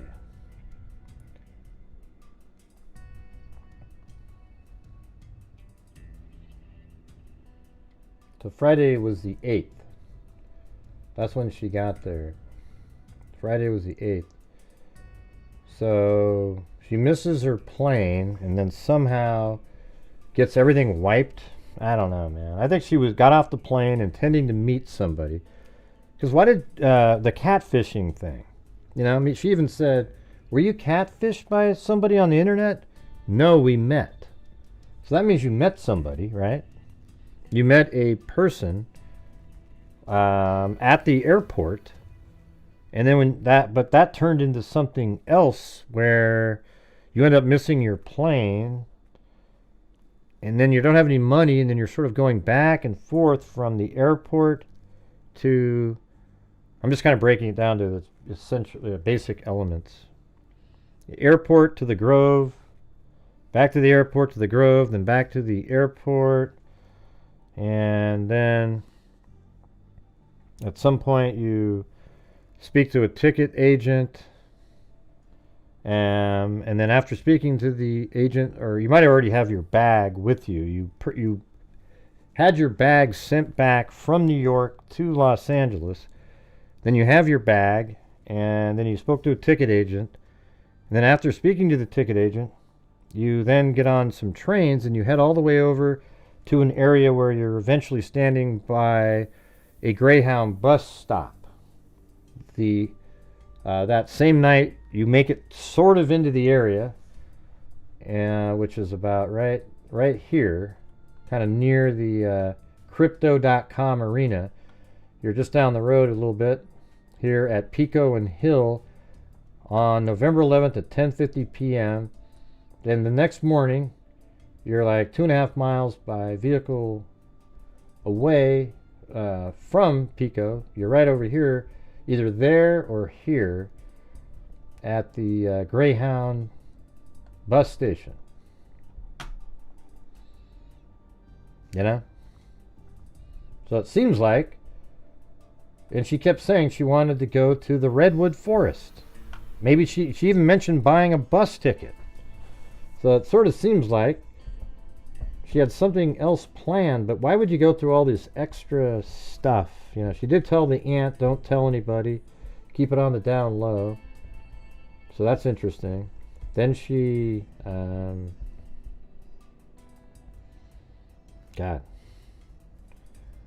So you don't want the aunt to know, but why would, the one thing that's weird, there's weird moments. Like when she goes to the ticket counter, just like she told her aunt she was going to do.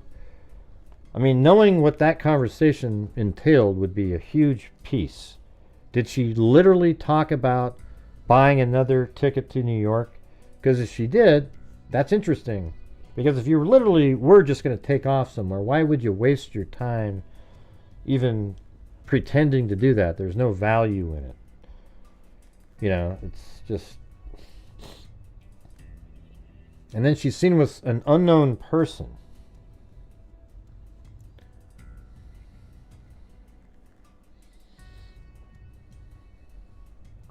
Yeah, and she could have a mental break, but you know, doesn't she seem like somebody that would just take off?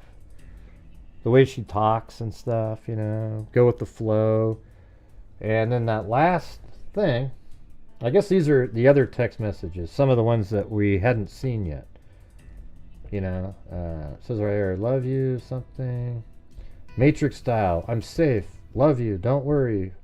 For the good of all, I will keep you posted, promise, call you soon. And, yes. On my way to the airport, I have safe passage. What, to the airport? We'll keep you posted. So that's interesting. That's at 3:10. Okay, love. And then, here, let's open up that timeline thing again.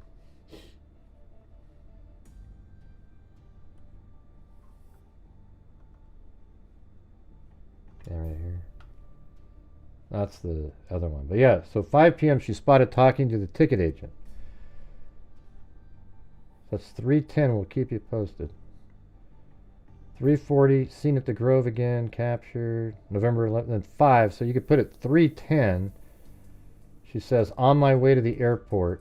I have safe passage. We'll keep you posted. Okay, love. And then Matrix style, I'm safe. So that means she's now probably at the airport. And then it goes to the ticketing agent.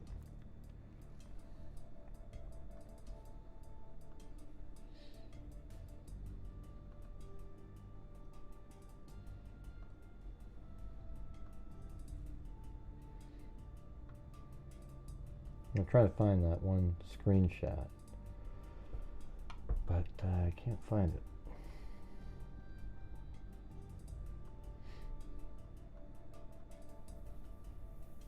Oh, there it is. Right here. So on the 11th, they have 2:29. Hannah texts her aunt. So we haven't seen some of these. Well, it says, hi, loves. Just finished very intense spiritual awakening. I'm charging my phone and heading back to the airport. So that was at the 3:10. Where does it say? I'll keep you posted. 3:10. I think I still have my hotel room. Must see Tycho and you. I'm going to see what I can do. So it sounds like she's, at this moment, like she literally is thinking about going back to New York. Sorry for the craziness. Was definitely intercepted. Hotel room is still active, though. Feel free to come meet me. But I understand if you can't. I'll keep you posted. So at this point, she hasn't got another flight yet. And then the aunt says she spoke to Hannah. And that's when we were like, Hannah, what's going on? Are you okay? What's happening? Then we spoke on the phone and she sounded paranoid. I said, are you with people? She said, yes, but it was vague. I said, you feel safe with them, basically? She said, I think so. She said she was going back to LAX. And so that's probably when she's texted, you know, I have safe passage, and then she made it there safely. And then at 5, Hannah is seen at LAX at 5 p.m. and speaks to an American Airlines ticketing agent upstairs in Terminal 5. And then 5:48, Hannah texts her roommate at 5:48. So this is after she goes to the ticketing agent. So maybe the ticketing agent told her something like, hey, we don't see you, or we can't find your information, or something. And that's when she says, I got hacked. Maybe we can go to the original one on that. I got hacked. Here we go. Hacked by who? I was stripped of my identity. See, I think every time you go through this, it kind of just puts it into your place. What we're... Oh, yeah. Oh, yeah. Yeah, that sucked. You know, every time I get something at the... Like, if I get a chicken... I got one of those chicken... a ghost chicken sandwich, ghost pepper chicken sandwich at Wendy's. And every time I bring it home and I sit there, that's when I remember, like, you know, near the last few months of Blue, because I would almost intentionally go there and get one of those. And I mean, I would actually eat it. It sounds kind of gross, but I would chew on it a little bit and then I'd let him eat it because his teeth weren't working very good either.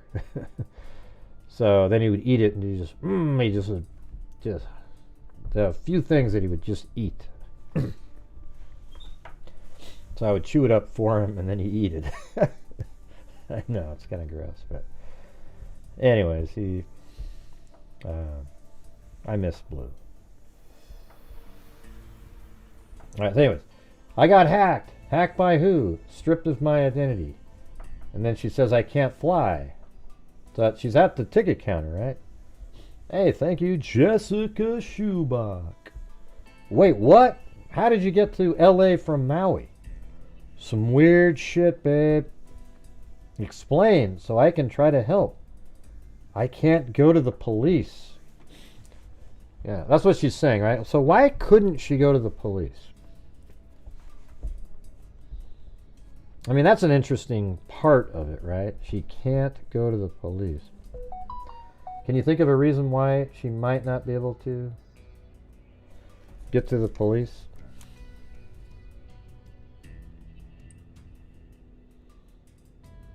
Hey, thanks, Mary, for the, what is that on? Is that Cash App or Venmo, or not sure which one that is.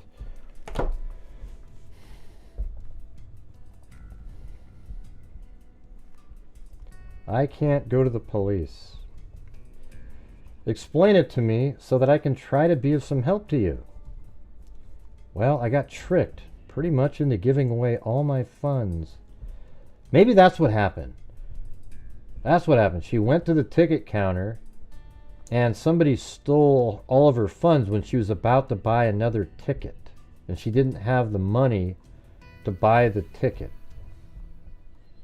So then I don't know, there's some other reason why she said she can't go to the police. I got tricked pretty much into giving away all my funds. She has some funds, but not enough to buy a plane ticket. And then, but she says, I got tricked pretty much into giving away all my money to somebody I thought I loved. Isn't that weird? No, well, it says for someone I thought I loved. Hold on.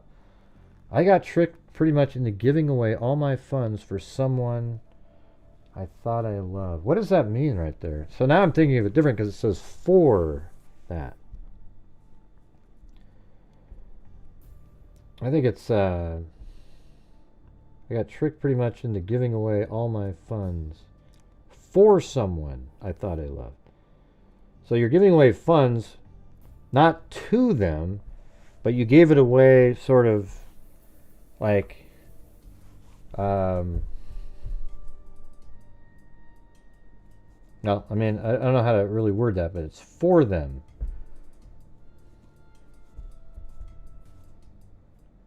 I got tricked pretty much into giving away all my funds for someone I thought I loved.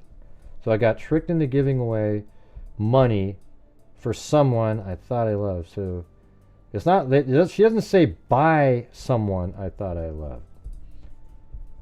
She was tricked into giving away funds, and it's like on behalf of somebody I love.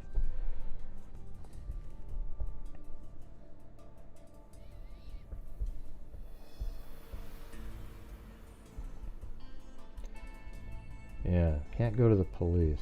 Don't know. She says a lot of stuff that doesn't really fit into the context.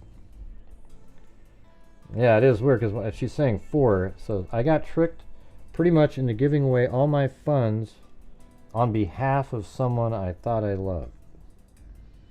You know, like it was given on, yeah, because for means like in the benefit of them, but not to them. She doesn't say giving away all my funds to someone I thought I loved, or I got tricked by somebody I thought I loved. You got tricked in giving your money away for that person.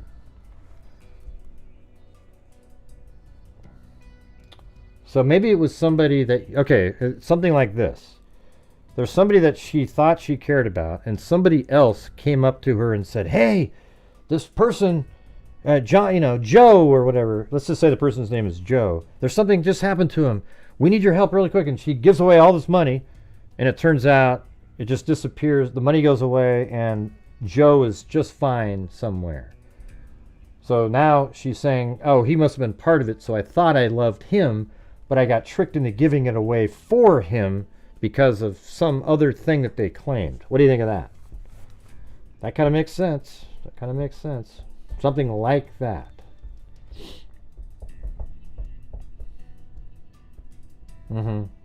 Yeah, some sort of a cause. Just something, somebody else convinced her to give money on behalf, for helping the person she thought she loved.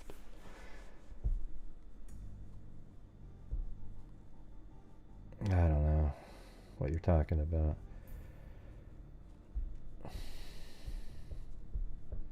Oh, maybe she paid bail. Oh, that's sort of interesting, Patty, because that brings in the police element. Kind of answers that question. Explain it to me. I got tricked pretty much into giving away all my funds for someone I thought, wow, yeah, that's interesting.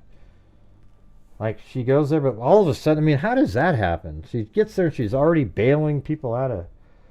But yeah, it sort of makes some sense, right? There's somebody she thought she loved, and then she gives money to the police, and the guy takes off. So now it'll look like she's an accomplice, so she can't go to the... I mean, I know it's just wild speculation, but that sort of makes sense in that sentence there, doesn't it? And I think that would be known information too, right? Like they would know that. She was seen hiding in the bathrooms. Oh, come on, real plant divers. Don't bring that shit up in here, please. That's just ridiculous. Let's see. Yeah, that guy lives in New York. Had nothing to do with that guy. I really doubt she was in love with the guy who she was seen with on the train. Yeah, she mentioned him on the itinerary in New York. Yeah, it's irrelevant. She never made it to New York. Unless, was this guy, Alan, supposed to also fly to New York with her? Something like that? And was supposed to maybe join the flight with her in Los Angeles? I mean, that would be crazy if this, if the Allen guy is involved somehow, and he was supposed to get on the plane with her in Los Angeles and go with her to New York, but he sees her in the airport, and hell, maybe he even like gave him money to buy a ticket, for him, but he didn't buy the ticket, and then she's like, he convinced her to stay there, and then other things happened. Yeah, now see, we're kind of forced to speculate She follows wildly. Twin Flame Cold stuff on her Insta. She follows Twin Flame Colt stuff on her Insta. Yeah, where's Twin Flame Colt?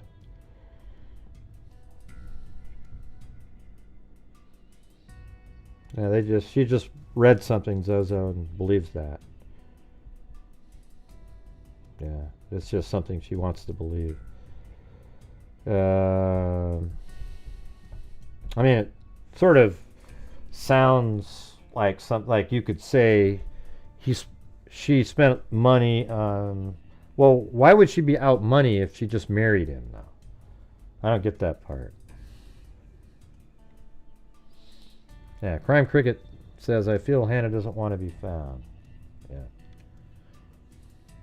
If Hannah goes to the Redwoods, she'll find nobody is there, just locals.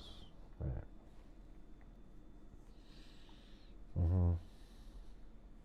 Anyways, let's go through this again. Some weird shit, babe. Explain so I can try to help. I can't go to the police. Explain it to me so that I can try to be of help to you. I got tricked pretty much into giving away all my funds for someone I thought I loved. So she gave away the funds for the person she thought she loved, not to him directly. Unless she's just used the wrong word there. I've been on the streets. Yeah, I think that is kind of what she's been doing. So this is the 11th. So on the 8th, she's had to figure out where to sleep and everything, waiting for her luggage. And then, you know, there's the picture of her actually after she picked up her luggage at the carousel area. And then this is her, I think, kind of leaving the airport after she went to the bathroom, maybe changed a little bit. I just know I need to visit the Redwoods. It's been really scary. Yes, living on the streets, right?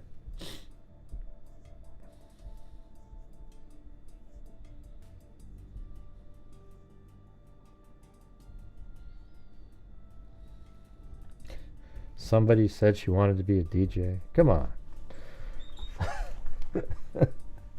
Come on, you guys.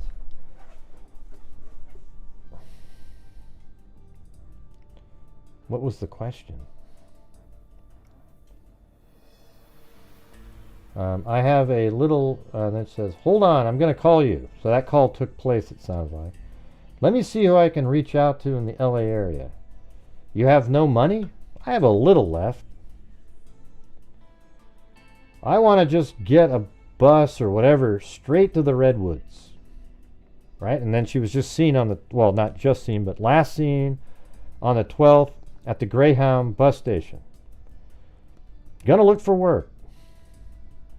I mean, it's just so amazing how drastic it got. 2 minutes before, she's at the airport talking to the ticket counter. Not 2 minutes, but you know. Talking to the ticket counter, trying to get a flight to New York. But then she finds out she's been hacked, or whatever the hell it is. Now she's going to get on a bus, go to the Redwoods, and look for work somewhere. I mean, that's just so reckless and vague sounding. But I haven't slept well for days. Please keep this to yourself for now and be discreet. Meaning, you know, so she didn't want anybody to know about this. And it's interesting, at that point, she never goes back to the airport ever again. And last time she's seen is at the Greyhound bus station. So it's almost like she wanted to get a head start somehow before the aunt started telling people. Please keep this yourself for now. Be discreet. I'm at LAX. So yes, she made it to LAX. That's 3:58. That other thing that we saw earlier right here, it says, we'll keep you. I have a safe. So this is. I'm not sure who this is to here though. This text thing. I will keep you posted. That was at 3:10. That's probably the same person, just not part of this exchange here. Probably above that. I'm at LAX. Yeah, girl, just stay there for a bit. I might go to a homeless shelter, she says. You should go back to Maui.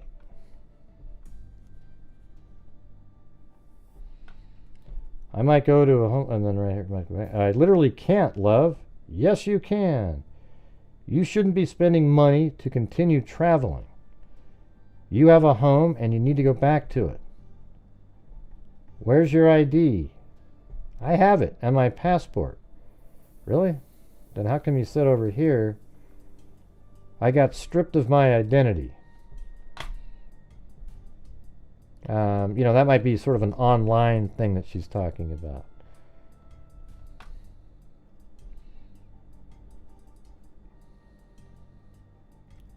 I have a little left. I want to get on a bus or whatever. Yes, we already did that.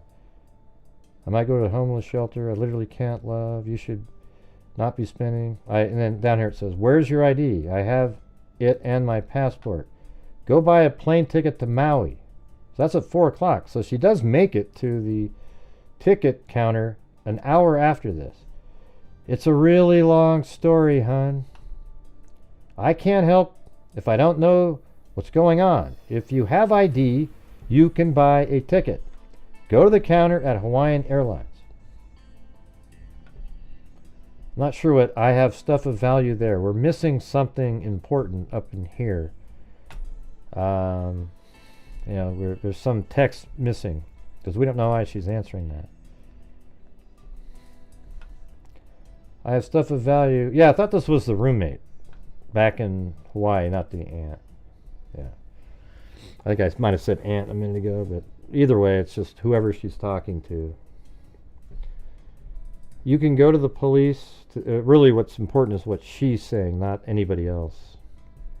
You can go to the police, to the DMV. There are resources. But earlier she just said she can't go to the police. Here, hold on. Let me get this. Hello, who's this? Is this one of the trolls? Oh, darn it. Man.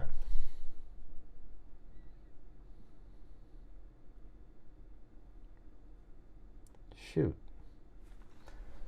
One of the trolls tried calling in there.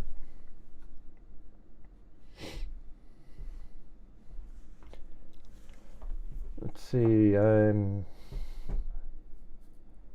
then she says, I just need to rest a little bit. And I'll think better. Yeah, I'm really confused, the friend said. But it's very complicated. Did you get catfished? And then she says, Matrix World. She might be responding, I'm really confused. Matrix Underworld shit, girl. This is way beyond me. And then I guess maybe she missed that one. And then right here it says, did you get catfished by some dude you were talking to on the internet? No, we met. See, that's weird, right? So right now that sort of implies that, it could mean two things. I've gone over this before, many, many times. See, did you get catfished by some dude you were talking to on the internet? No, we met. Meaning, that could mean that she's just saying, yeah, it was catfish, but it was, I didn't meet him on the internet, we met in person. Or she's saying, no, I wasn't catfish, and then also answering, we met.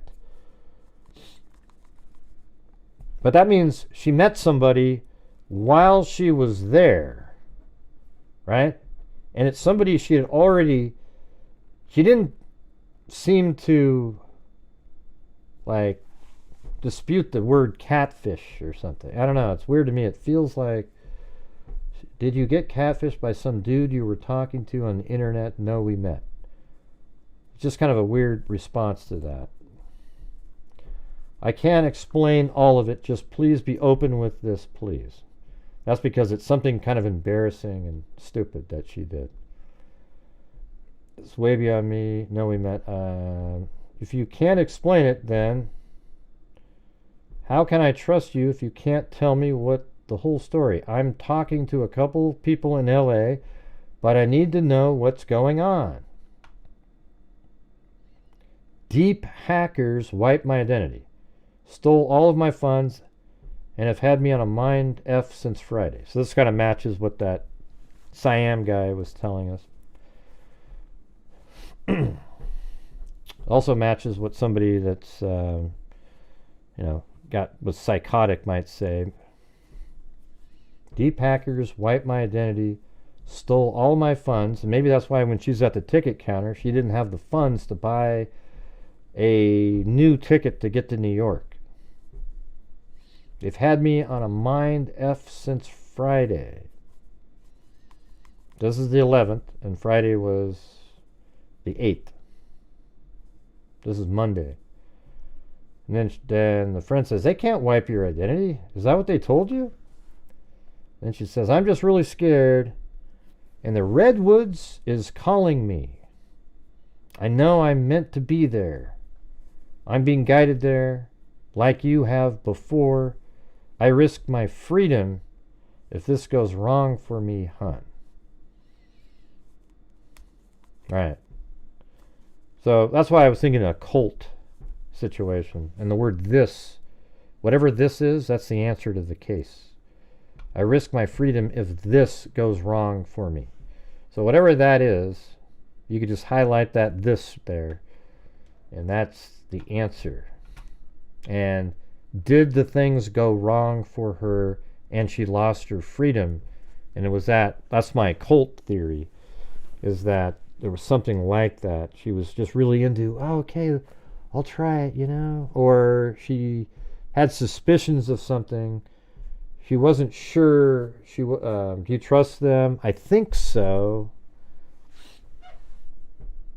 All right, now we're going to go look at the notes again.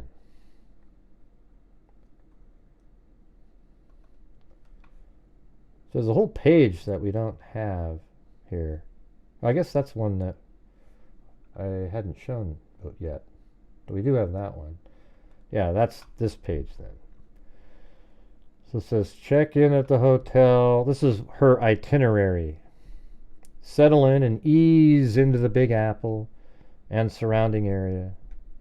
Options, go to the Brooklyn Folk Festival, 12 to 10. St. Anne's Church, Brooklyn. You know, Jeff Mills, pioneer of techno. Something center. Honey Dijon at the Brooklyn Storehouse. Open, and then in the morning on the 10th, just open flow, you know, just kind of vibe through the world. Yeah, there it is. Go off of vibe and bucket list items. Then in the evening, go to the Pat Thomas, Ebo Taylor. Check. And Webster Hall at 7 p.m. Then on the 11th, time with Annie Gordon. And see, that's why she's talking to her aunt, trying to still get that flight there, and said, hey, come visit me if you can. Because nobody was looking for her until the 11th. And I don't know if she texted every day on the other days. We don't have those text messages. Time with Aunt Gordon. Open flow based off of vibes again, or our vibes. Something. Bucket list dreams become a reality. Then on the 12th in the morning, question mark. Then Tycho, Brooklyn Steel, 7 p.m. Reach out to see if I can get something pass. Then J.W. Francis Photography gig at 7 p.m.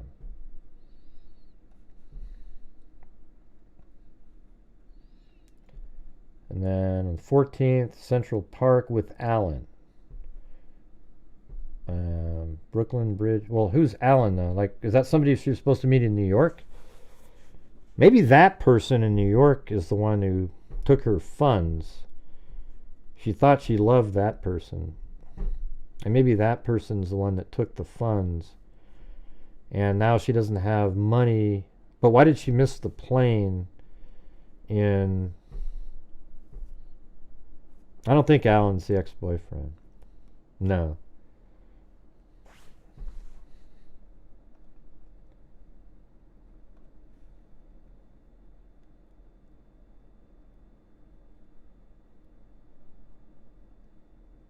Yeah, I don't know. 16th, last day, final, wants something, wishes list. Big Apple, Cecil, McLaurin, Salvant, Carnegie Hall, closing out, bed early this night, and go to the JFK. Departure times at 6:30 a.m. on the 17th. Yeah, I mean, it's sort of interesting. Maybe this person is the one who, like, somehow she was supposed to meet there and had specific information and was able to take money from her somehow. Don't know.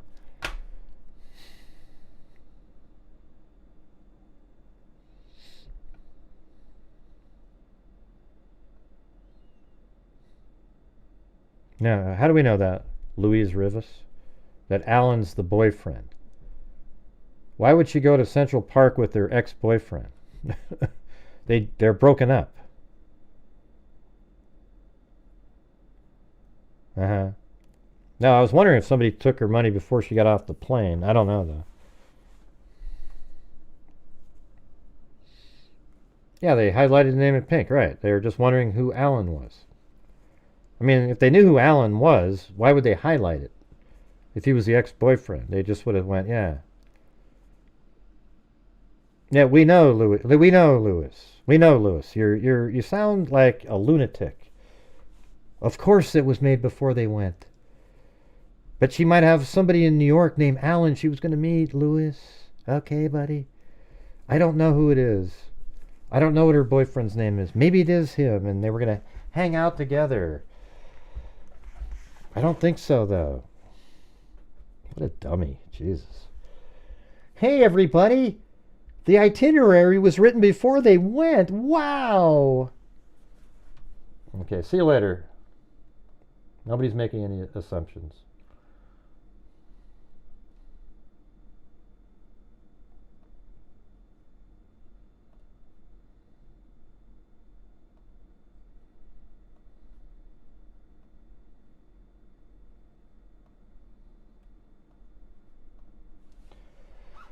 There we go.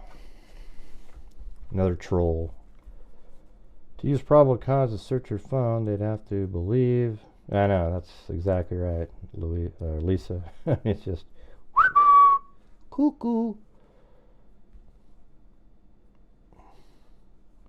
Why does Hannah need a green card? She doesn't. Where are these people coming from?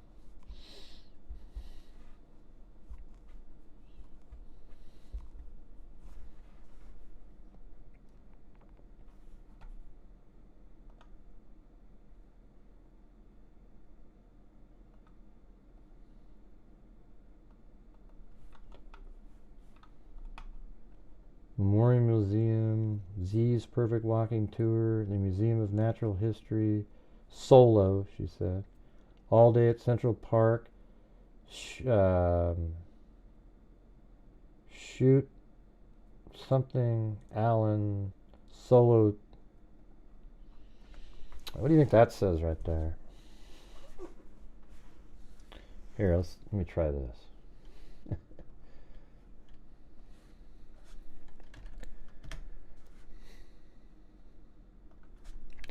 Decipher handwritten note.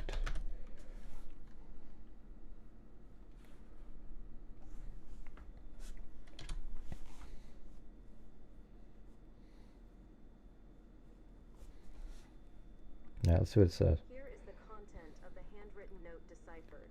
Bucket list NYC items. 9/11 Memorial Museum 1 to 3 HRS. Z's Perfect Walking Tour all day. The Museum of Natural History solo, all day Central Park, solo time. MoMA with Alan photos together. Food, omakase, pizza. Side notes, Silver Cafe, thrifting, Dumbo, smorgasbord, Brooklyn Bridge. Let me know if you need That's amazing. That's so amazing that it was able to read that blurry shit on the side there. Can you believe that? Side notes. Silver Cafe, thrifting. It does sort of look like that. Dumbo. And then it was like smorgasbord. Not sure if that's really what it says there, but last part, something about Brooklyn Bridge. That looks right. Brooklyn Bridge. Oh, you couldn't hear it? Oh, let me play it again. Oh, sorry. I guess you can't hear the music. I had to. Here is the content of the handwritten note deciphered. There we go. Bucket list NYC items. 9/11 Memorial Museum, 1 to 3 HRs. Z's Perfect Walking Tour, all day. The Museum of Natural History, solo. All day Central Park, solo time. MoMA with Alan, photos together. Food, omakase, pizza. Side notes, Silver Cafe, thrifting, Dumbo, smorgasbord, Brooklyn Bridge. Let me know if you need anything clarified further. Yeah, it's pretty close. I mean, almost nailed everything. I don't know what that was. Shoot something Allen, you know, like a shoot. There's like they're talking about photo shoots. Maybe that's shoot with Allen and then solo time. So it doesn't sound like this Allen person is really like somebody really close to her. She's wanting a lot of solo time. I don't know. Let's see what this one says.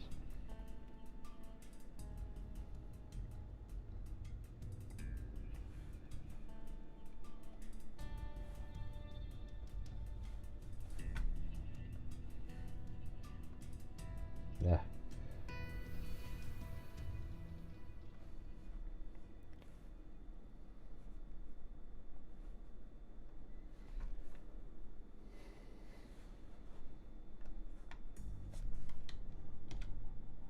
Yeah, come on.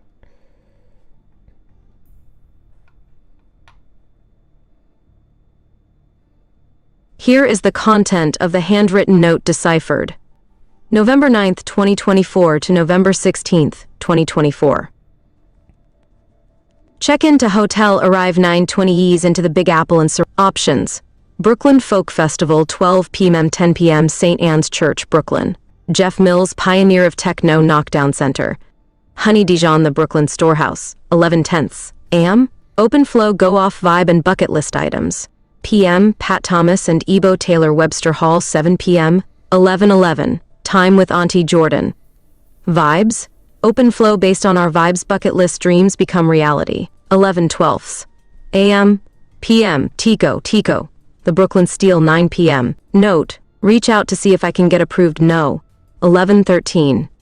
Big day. No, it a.m. doesn't say that. p.m. Get something passed. JW Francis Photography gig, 7 p.m. party Let me know time. if you'd like further clarification or analysis. It's pretty amazing how close they do really good. I think it was Party Pass, though. That's Chat GPT. That's pretty amazing. They can do like stuff you can't even make out at all, and it figures it out. Then you see it after they. It's almost like Spirit Box, you know. They tell you that's what it says, and you go, "Oh yeah." You think it's press pass? Yeah, it could be. I don't know. Let me take a look at that. Maybe you're right. Yeah, it kind of looks like I see party there, A, and then like P-A-T-R, you know, P-A-R-T-Y, kind of looks like a Y there, and then pass. I don't see, it might not say that though. The A doesn't look very good, but.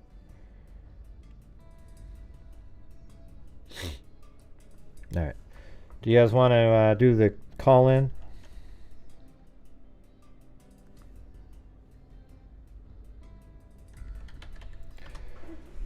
Sorry guys, the vibe isn't that great in here though. It was good earlier, but then we got some crazy people showing up. Yeah, it said party pass. That's what I said. Yeah. I don't see press pass, unfortunately. I don't see press pass, Sid. Sorry. I don't see it at all. That word there does not look like press. Okay? There isn't two S's, nothing. It's A, and then you can see a P, and then maybe that's an A, and then R, and then there's no cross on the T, whatever. Maybe it's April's pass or something, April or something. It definitely doesn't say press. It has nowhere near saying press right there. Okay? I'm not sure why you guys keep saying that over and over and over and over and over again when that doesn't look like the word press whatsoever. Can you see it?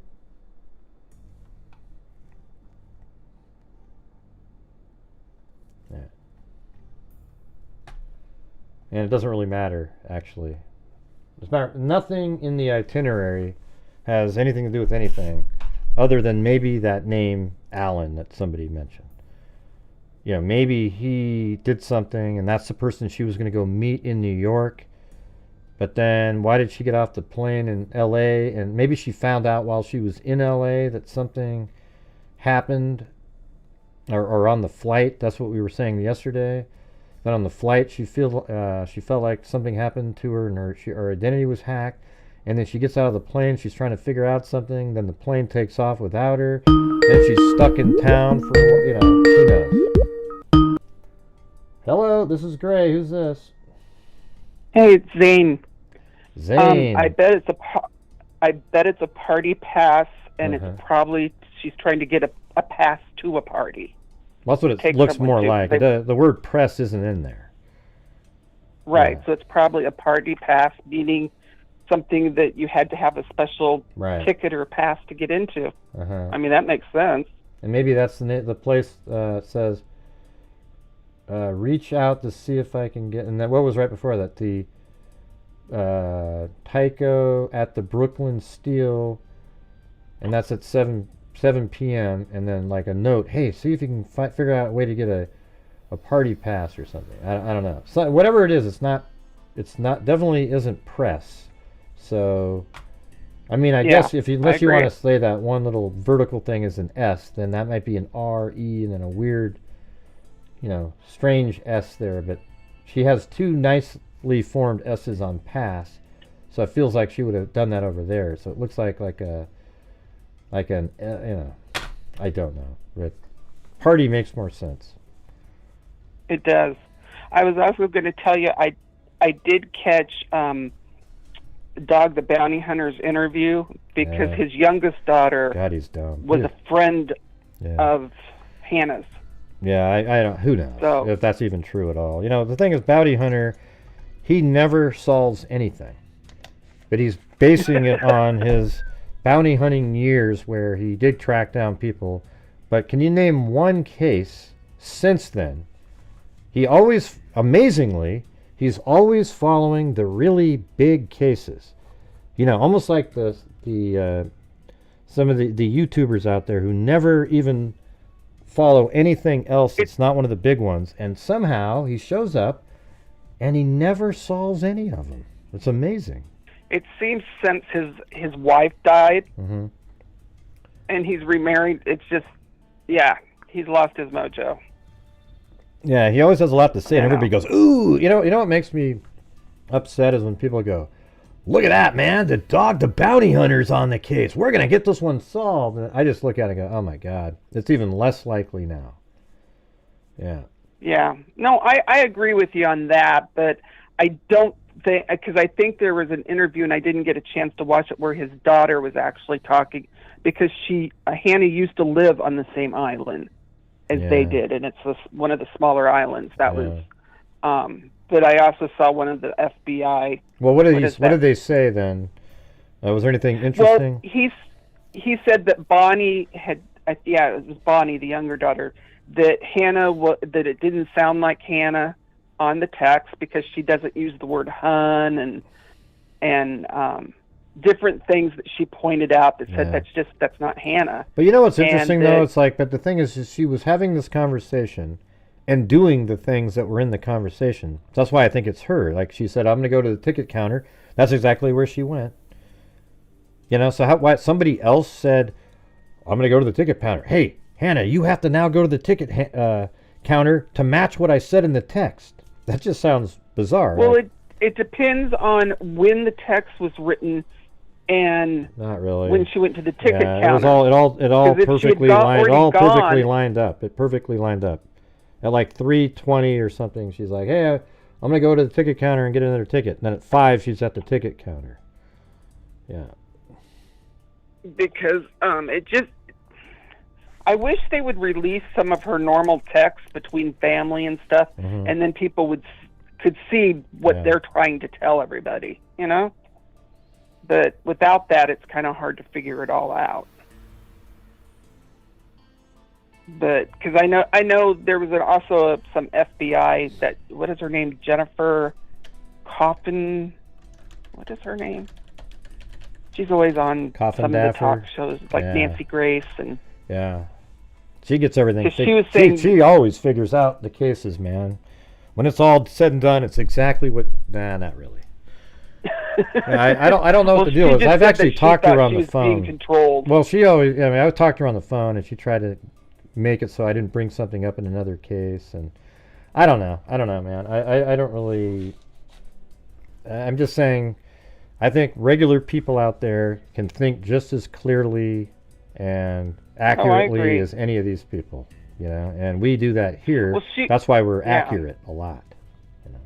Well, she was with Dog. That's the only reason I heard her. She was on the same show. So I just wanted to hear what he had to say because it said something in the heading that his daughter knew Hannah. And I thought, well, let me hear what he has to say.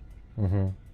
He said he remembers meeting her once or twice when she was a kid and she spent the night, but he doesn't really remember. Oh, now she even spent the night over there. Okay. Wow, that's amazing. Well, with the girls. It was like a girls' party when they were littler. Of course, So yeah. he goes, I know she came to the house once or twice, but I don't really, he says, I don't remember meeting her. So that was all he really said,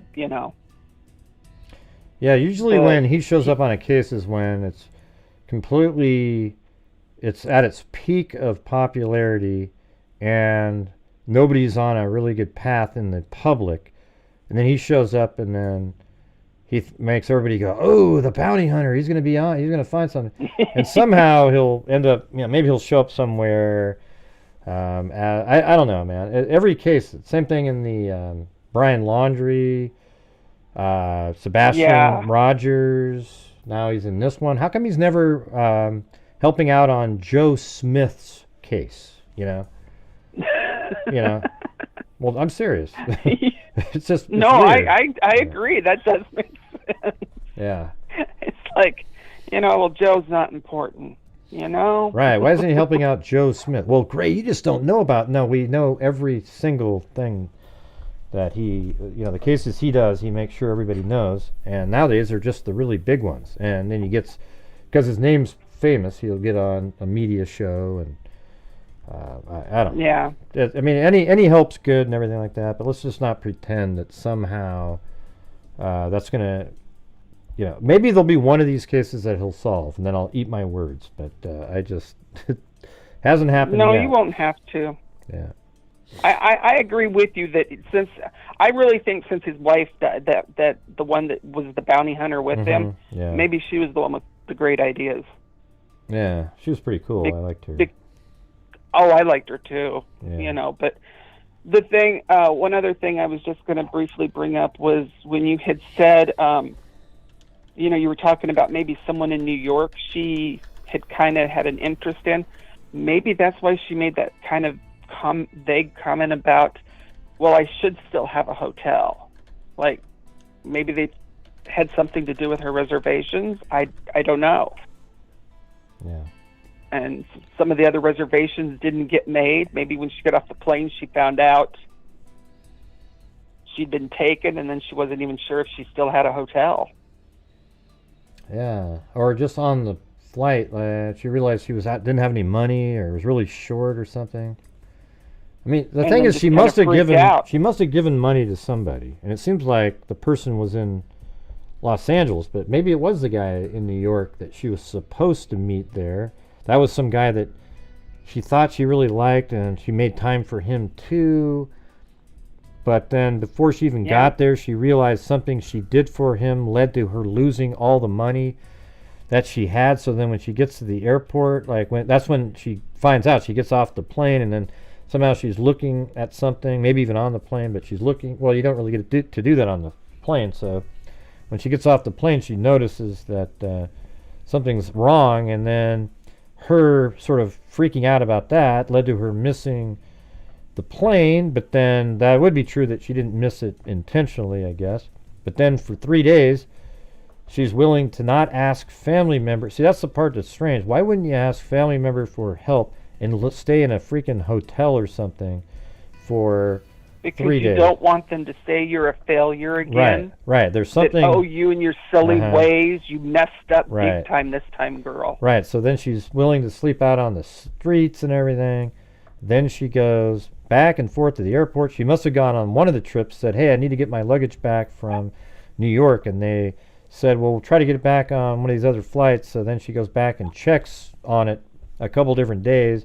Then finally it's there on the 11th. And then she's saying, oh, I'm going to go look for work somewhere. I'm going to go, I need to make some money. I'm scared though. Yeah, I need money to get home. I'm scared, and I think I want to go to the Redwood Forest. I'm going to take a bus.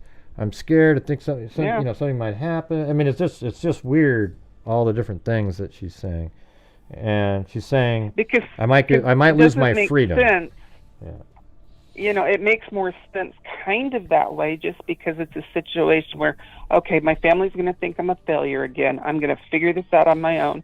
And what do most people do the minute the plane touches the ground? Everybody flips out and grabs their phone and starts turning it on. And that, because if you notice her getting off the plane where they have the video of her first time walking off, nobody's around her. Yeah, she's by herself. So did she stay on the plane because she's sitting there reading something and is panicking and then thinking, I can't go face this situation? I mean, that's just an idea. Yeah. You know.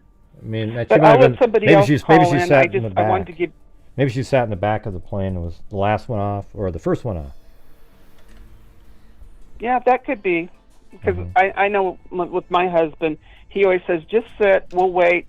We're in no hurry. We don't have to, you know. But I would think if you had a 40-minute layover, that's more of a hurry. But, you know, I don't. But I just thought, you know, it kind of goes with your thing of what if the guy was in New York and not Los Angeles, and then she kind of flipped out because she'd messed up. Right. But I'll let you go. Someone else probably wants to call in. Just wanted to give you that tidbit, see what you thought. Well, good. Well, I like when you call in. It's good stuff. Appreciate it. No problem. Thanks, Gray. All right, thanks. Bye-bye. Bye. Yeah. Oh, boy. I'm not sure who this Sir Thriver is. You can't send links on anybody's chats anywhere on the internet unless you're a moderator for the channel, okay? So you can't do it.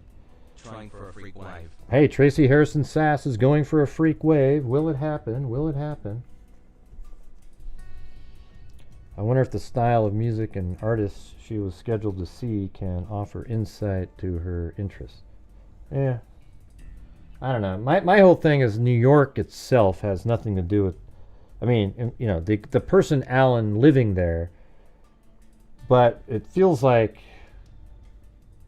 you know, that part of the story, whether it might, you know, maybe there's a cause portion of what happened, you then just sort of have to focus in on what happened after she's in Los Angeles. You know, and is there somebody in Los Angeles, maybe Alan's just has nothing to do with anything.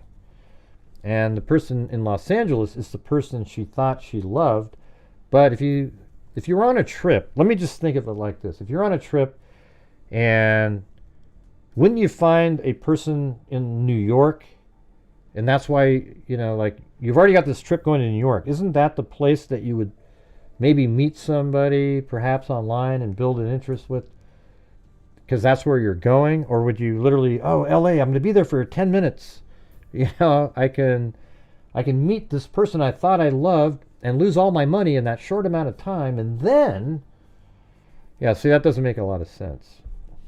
It does kind of make some sense that you know, whoever Alan is. Does anybody know what the boyfriend's name is? Because I don't think that's her boyfriend. They're broken up. Why would she be hanging out with him in New York? Maybe there was some pre-planned things that they were scheduled to do together. You know, like they had to do. I don't know. Oh, that's the name, Amon? Yeah, I think I remember something like that. There you go. So there you go, right? So that has nothing to do with a guy named Alan. So maybe Alan is the person that she... thought she loved, I guess. Thanks, Crime Cricket, again. I like those little lemon head faces. Who's allegedly married? I don't know. So where are you guys getting all this crap from? Real Plant Diaries. You're hanging out in the dregs of these conspiracy nutter places. Yeah, well, she's either on drugs or she has like a mental break, because sometimes drugs can create a mental break, and sometimes people just get those mental breaks because she's really into this conspiratorial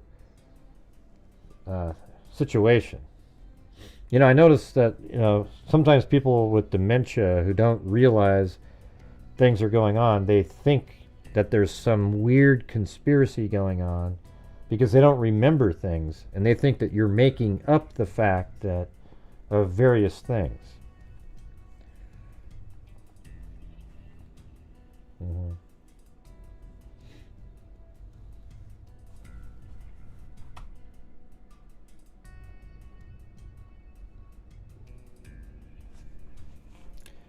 She messaged someone for a reading, right?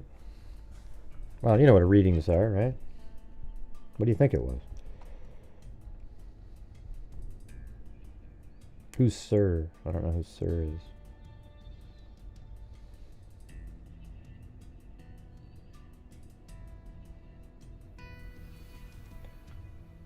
I don't know what you're talking about, man.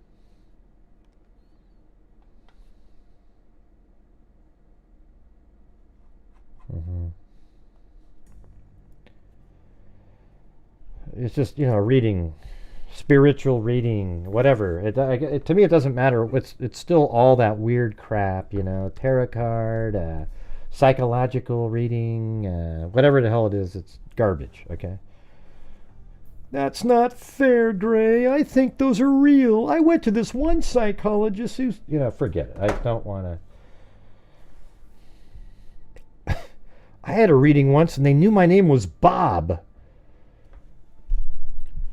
Well, listen, do you have a cousin named John or Jim, John? Oh, Jim! Yeah, I got a Jim. Yeah. Right.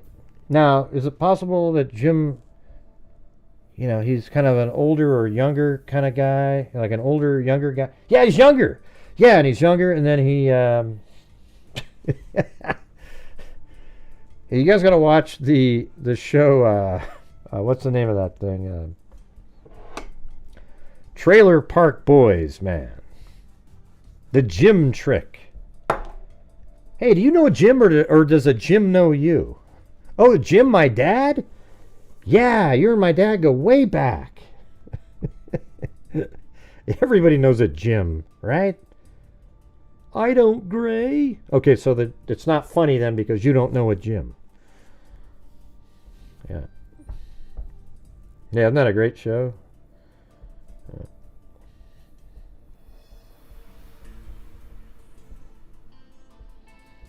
A reading. Oh yeah, you gotta watch it. Yeah, it's great. Probably on Netflix or something.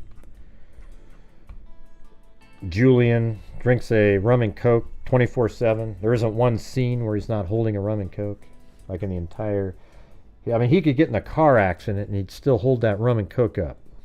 Just fine.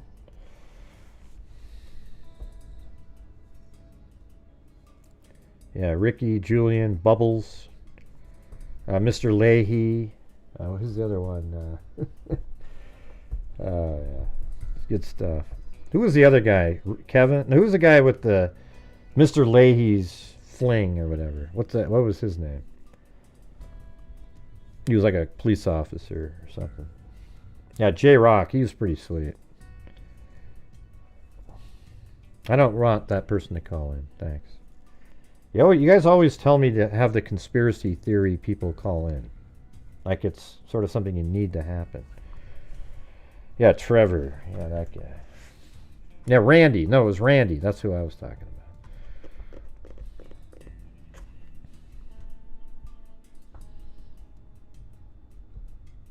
He called raccoons rackins. Wow, there's like 5 rackins over there. Rackins? What the hell's a rackin? I think Ricky's my favorite character, though, out of the whole show.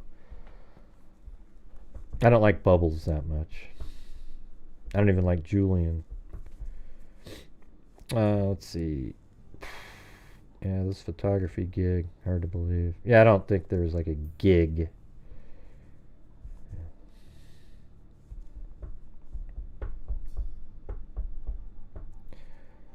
Oh wow, good to know. Didn't even get one. What the hell? Who?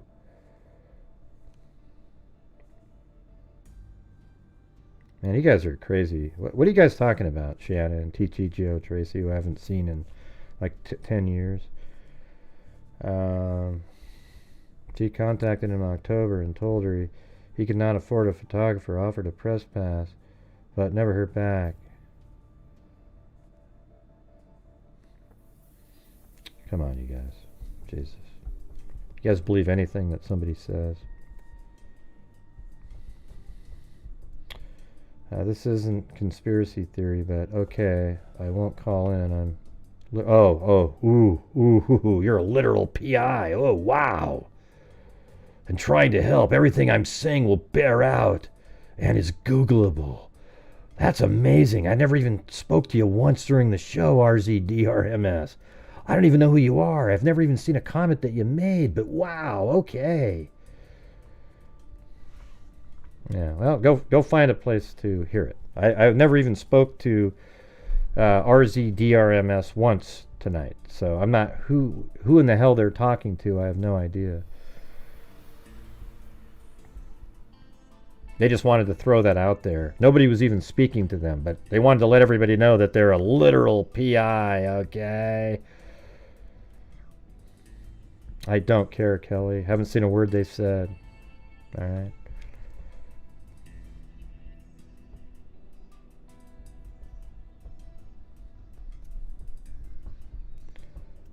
Too many things not adding up. Yeah. I don't care if they've been in... See, their comment is sigh. This isn't a conspiracy theory, but okay. Who was talking to you? I haven't seen one comment that you made for you to be claiming that people are saying, oh, don't call in because it's a conspiracy theory. Not one person. Nor have I seen one comment that you've typed.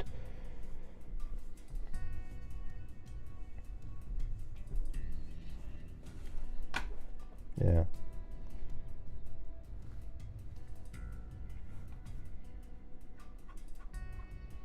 Yeah, I'm afraid of you too, man.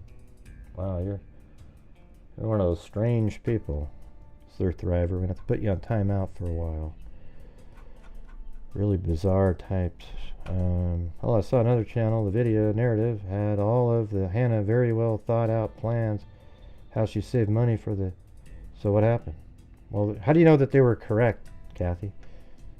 You don't have any idea if what they're saying is true or not.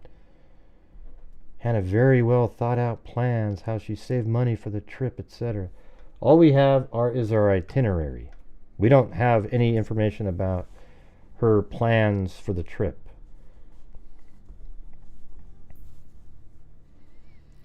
Now that's her fault. Let's see.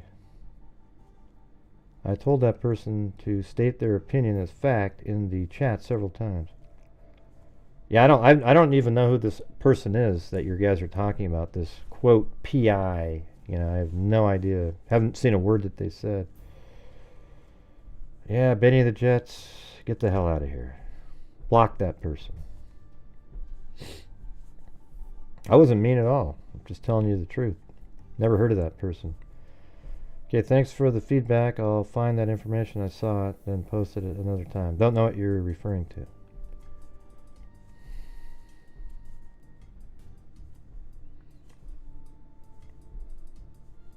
Yeah, if you see somewhere where it's posted how she spent time saving... But what relevance does it have, by the way? That she spent time saving up for the trip, etc. You know, what's relevant is what happened once she got there. mean, saving up for the trip, that's what everybody does, right? When you're going to go on a trip.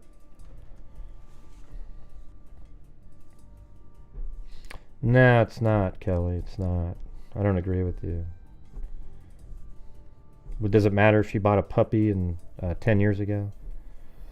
So you're incorrect, Kelly. I know that you're super sleuthy. You'll probably figure it out ahead of everybody else, but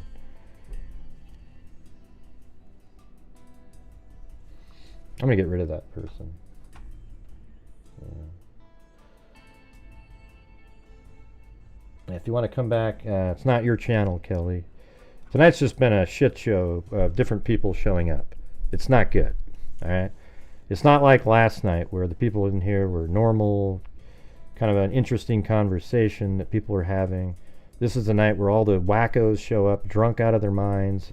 Saturday night, show up. And we get this almost every single weekend, right?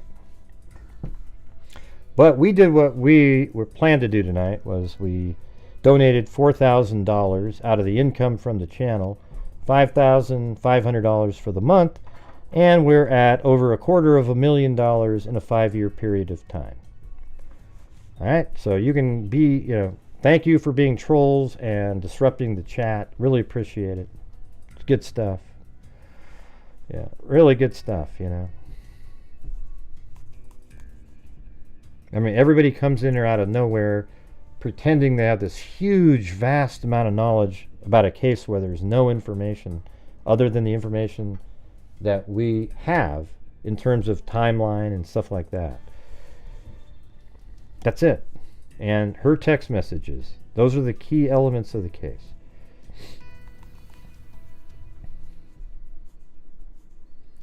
And we did that in the first hour and 15 minutes.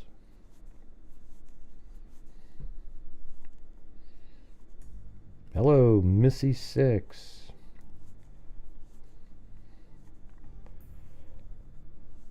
Yep, since Friday. Seems she lost her money before the trip started. Well, she said since Friday. She got off the plane on Friday. So, and she's talking to somebody on the 11th. So that could actually just be after she got off the plane. Because she didn't communicate with anybody, I don't think. There might have been a text here and there, I don't know, but Friday, Saturday, and Sunday, and then she started communicating with people on Monday because she was expected to be in New York.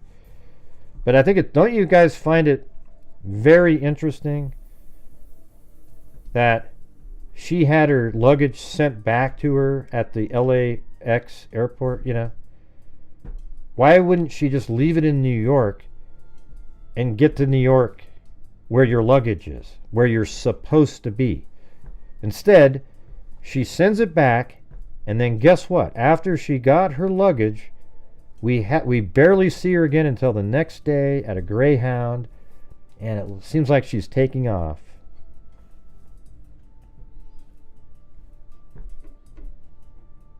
See that?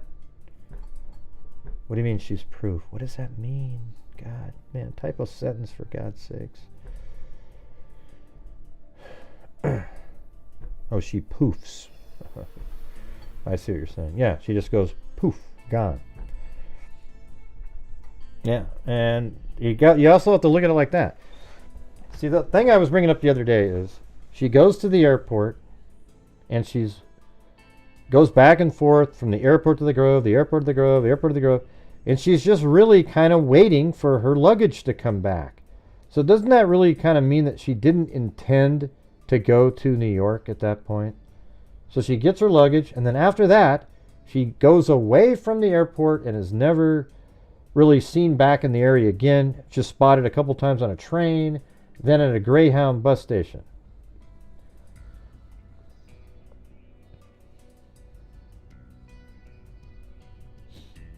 Yeah, $250,000, yeah. Jay Case is one of those people that supports the channel regularly. I try to use like the ad revenue and super chats and all that stuff to be able to kind of do more than, well, this channel donates I would say the 225,000 we've donated is about 224,000 more than any of these other YouTube channels ever give to anything. All right, so you can just you can take that to the bank.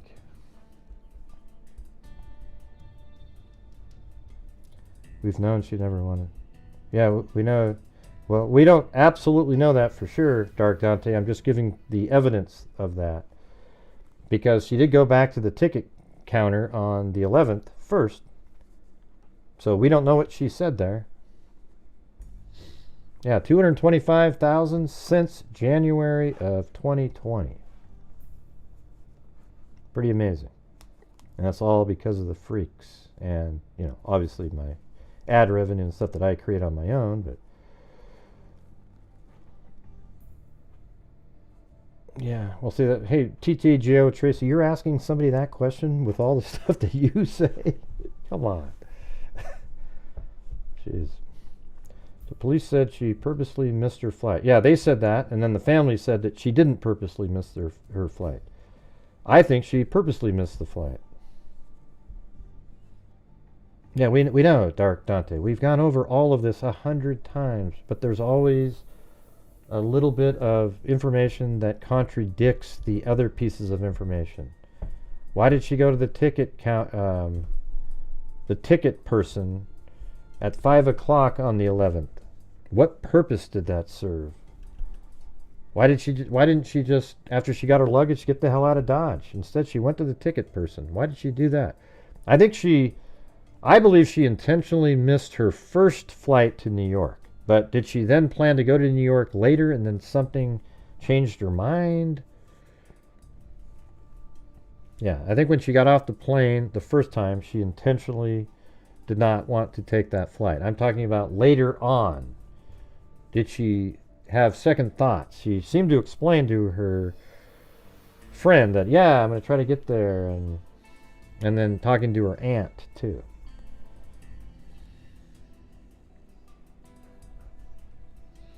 That's right. We already have the Fallen Freak Scholarship Fund completely funded for this year. That's $6,000, by the way.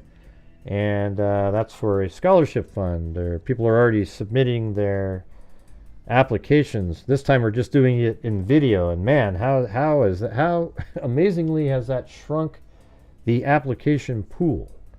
Some of them, though, they don't really even, I'm not sure if they knew what they were doing or whatever, but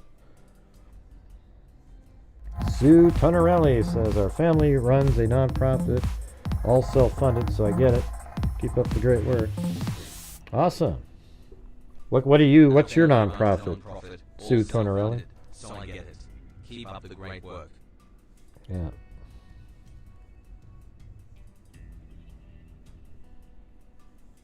Yeah, I don't know, Jay, because they say they don't think that's her because she doesn't use enough emojis.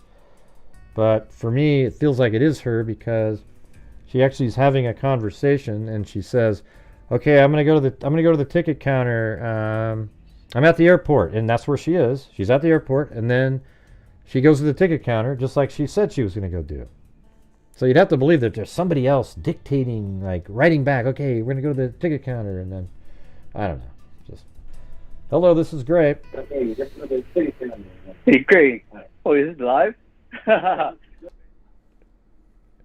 Hello? Yeah, who's this?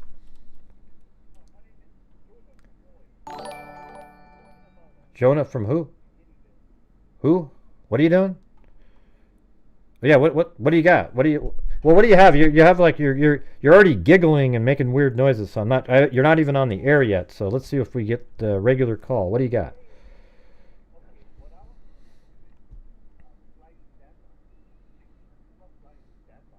Okay, flying. Who's talking about? Okay, start over again. You're saying people are talking about flying standby? Yeah, you know how there was always like a flyby? Well, I'm getting an echo. Yeah, you have to turn off the show. You just have to use your phone. You can't have the video playing at the same time. You have to turn that off. I turned it off. Great. Okay, then it wouldn't echo if you turned it off. Okay. Well, so let me just so I've flown standby many times in my life, and what happens is, it's like like somebody, my family worked for the airline, so like they had seniority, right? Mm-hmm. If I could get a standby ticket for a friend, that would be like really inexpensive. But there's a chance, like when I get to LAX, we wouldn't be able to transfer over to, like, for me it would be Vegas, right? Yeah, but she didn't have a standby flight, did she? Who said that? It seems like she was low on cash, and you know. Well, no, the way it worked is she already had a flight all the way to New York. Her baggage, if she had a standby flight, her baggage wouldn't have made it to New York. It did. It made it all the way to New York. Then she went back to the airport for 2 or 3 days, waiting for her luggage. And then once she got her one bag, then that's when she just kind of took off after that. But she could have been on standby if she made a ticket for another flight. You know. Mm-hmm. Well, what I'm explaining to you is, like, what if, like, to save cut costs, like, say the boyfriend bought standby tickets, and yeah, but why did her luggage get sent to New York? I just don't. You're going down a route that already seems disproven. That's what I'm trying to say. Well, I'm not. Yeah. Oh, disproven. Like, they know for a fact, like, she didn't have a standby ticket to begin with. Well, I think if it was standby, you'd have to get your luggage again when you land, and then you're on standby for the next flight. And if you get chosen to be on that flight, then you would check in the luggage to get on that plane. They're not going to send your luggage all the way to. I mean, I don't know. I mean, I'm just logistically. See, this is something you might want to ask people that work for American Airlines, because for my truth, like my truth, I've come from Hawaii, got to LA, we get stuck in LAX because we can't. The flights are booked up, so you're only going to get on the plane if there's an opening. And you can get into first class if there's an opening in first class. Right, but I mean, she already had her trip was they had planned months in advance and bought tickets to go to New York. They could have bought.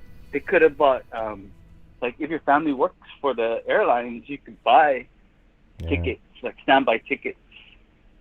Like, I brought friends with me along, and then when we're going from LAX to Vegas, like, I'm on the top of the list because of seniority with my mother. Yeah. And then I would have to ask them to bump me down to my friend, so I wouldn't leave my friend in Vegas. Yeah. I mean, sorry, LAX. Right. Like, I just don't really know how it sort of fits in this story. You know, like, it just doesn't seem to fit very well. I'm just trying to. I see that you're helping, and I'm from Hawaii. I appreciate you keeping it out there. But I guess that was, like, one thing that I noticed was, like, the ticketing thing, you know? One of the reasons she kept going back could have been her checking if there were openings for the flight. Like, or maybe just trying to see if she can buy another ticket. That's what it sounds more like. Because the thing is her luggage was already in... Well, let me ask you, why would her luggage be all the way in New York already? If she was just going on standby... Well, we don't know if you can get on. That's one thing I don't understand either. Well, so that's why I don't think that's what was going on. I think they already had their tickets, and she already had all of her itinerary in New York. She had a hotel booked in New York. I don't think you'd be that cavalier, you know, like, oh yeah, I'm going on standby. I don't even know if I'm going to make it to New York, but you get all these other plans and things that you can't cancel and things like that. Seems like it was just totally planned out, and they even said they already said this though. She was supposed to hit her. Yeah? They've already said that she was supposed to get on her connecting flight. She missed it intentionally, they say. Her boyfriend made it to the flight and made it all the way to New York. He wasn't, like, on standby. They actually had seat numbers and everything. Yeah. Right, I understand. You know what? You're all true. I'm only saying my truth. You know, I'm not trying to contradict you or say anything like that. No, I know what you're saying, but there isn't a my truth and a what's the truth. There is a truth, and then there's somebody else theorizing on something, right? Right. Well, you know, like, I'm just saying. This is one of my truths. Okay, this is one of my truths. Like, flying from San Francisco back to Hawaii. There's been times where, like, we transferred from Vegas to San Francisco. My luggage came back to Hawaii, but I got stuck in San Francisco. You know, it's just something I'm throwing out there. That's one of my truths. So, Yeah. I'm not trying to change the truth or anything like that. Well, that's okay. Just I mean, we're putting just it out listening there. to your opinion and theory. I Yeah. guess we'll find out someday. I think I just think she missed that flight. Her boyfriend made it because he went right over to the plane and got on. It was only like a 45-minute. Law enforcement says she missed it intentionally. Her family says she was running trying to get to the flight, but she missed it for some reason. I guess we don't know what that is. See, what I was thinking was, like whoever ordered the ticket, they had a family member, and they're higher up on the list to get onto the plane, and then she was lower on the list and didn't get on the plane with being on the standby list, and he got on and left her because they were broken up already. Yeah, no, I think it's just all. You're doing a great job, man. Well, thanks. Thanks. I'm just trying to go with what's more reasonable or something. But, what island are you on? Which one are you on? Sorry. What island are you on? Sorry, what was that? Oh, Oahu. I'm on Oahu. Oahu. Yeah. Well, but we're all locals, It's good to see somebody from the mainland looking out for people from Hawaii, because I think down here is a little more mellow, and yeah, I think we're a little bit naive when you come up there, and you don't watch your back, you get caught, Yeah, she seemed like she was. That's what I was saying at the beginning of the show. She seems really naive, like she was just into, vibing. And when you're in Los Angeles, you're in a place there's a lot of bad people there, and so vibing and sort of going with the flow doesn't really work when you're in Los Angeles. You know what I mean? Right. Yeah, like Hawaii, you can just vibe, cruise around. I mean, the gun violence is starting to get a little bit bad down here, but it's nothing like LA or Chicago. I mean, Chicago's a freaking war zone, really. It's just ridiculous. Yeah, what was your name again? I mean, my name is Jonah. Jonah? All right, cool. Yep. Yeah, maybe you can find somebody that works for American Airlines and ask them about like ticketing and how it works. Yeah, well, somebody's in the chat. We'll see what they say. But yeah, well, I appreciate you calling in all the way from Hawaii. It's probably only like 2 in the afternoon or 3 in the afternoon over there, right? Something like that. No, 7:49. 7? What time? I've been listening to you, man, because what time is it over there? Guys who are 6:49. Wait, you're only 2 hours behind? No way. I thought you guys were like 4 or 5 hours behind over there. Are you sure it's only 6:49 over there? Daylight saving time. Oh, okay. Interesting. All right. Well, cool. Well, appreciate you calling in, Jonah. Yeah. Hopefully we get some good answers. Yeah, keep fighting for us, man. Appreciate it. Will do. All right, man. Have a good one. All right. See ya. Bye-bye. Okay, bye. When he first called, I wasn't sure because he was like laughing and stuff, so I thought he was, but he seemed pretty cool. Let's see. At first he was like laughing, but maybe he's mellow. He's laughing. Wasn't sure. That's what trolls are like. He was like, "Hey, is this the show? Who's this?" And I was like, "Well, who are you?" Yeah, but he was just probably seemed normal to me.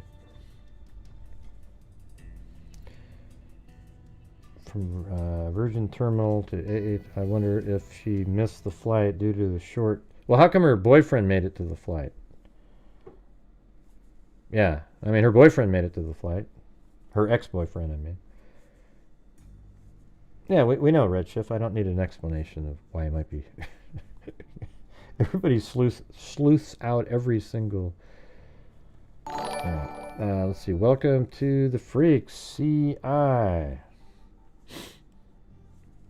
Yeah, it was. Thanks for calling in there, Jonah. Appreciate it.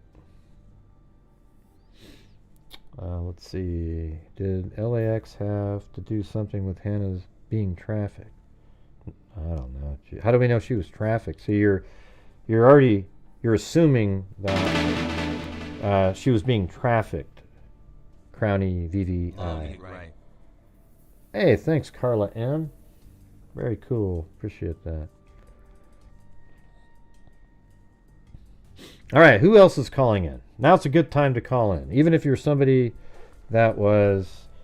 Jonah made it all mellow for me. I feel better now. Just his attitude made me happier. The troll activity tonight and just crazy comments like there's all this knowledge out there that doesn't exist. It's amazing.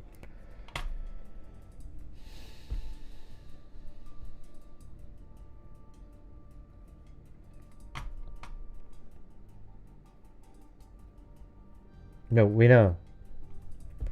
Yeah, law enforcement said in a interview, I think it was, what was it, the 28th? Yeah, this one right here. Here we go. Watch. Watch. Tragedy and no one believed it at first, but now everyone wants one. A customer returned his knife because he... Hopefully this individual getting the help he needs now. We also have a missing person case that has gotten a lot of attention locally and nationally.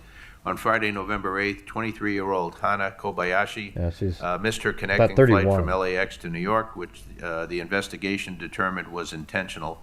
Over the next she missed the flight to New York, which their investigation determined it was intentional. Few days, she maintained contact with her family and was active on Instagram. However, the family last heard from Hannah on November 11th. After receiving concerning text messages and losing... So it's interesting, he said she was active on Instagram, but it doesn't sound like she was texting anybody, or they would have said something like that, until the 11th. Further contact, her family traveled to L.A. on November 13th and filed a missing person report. Oh, there you go. So somebody just tried to call in a second ago. If you want to try again, I'll answer that one. Hey, Dark Dante, can you just relax a little bit?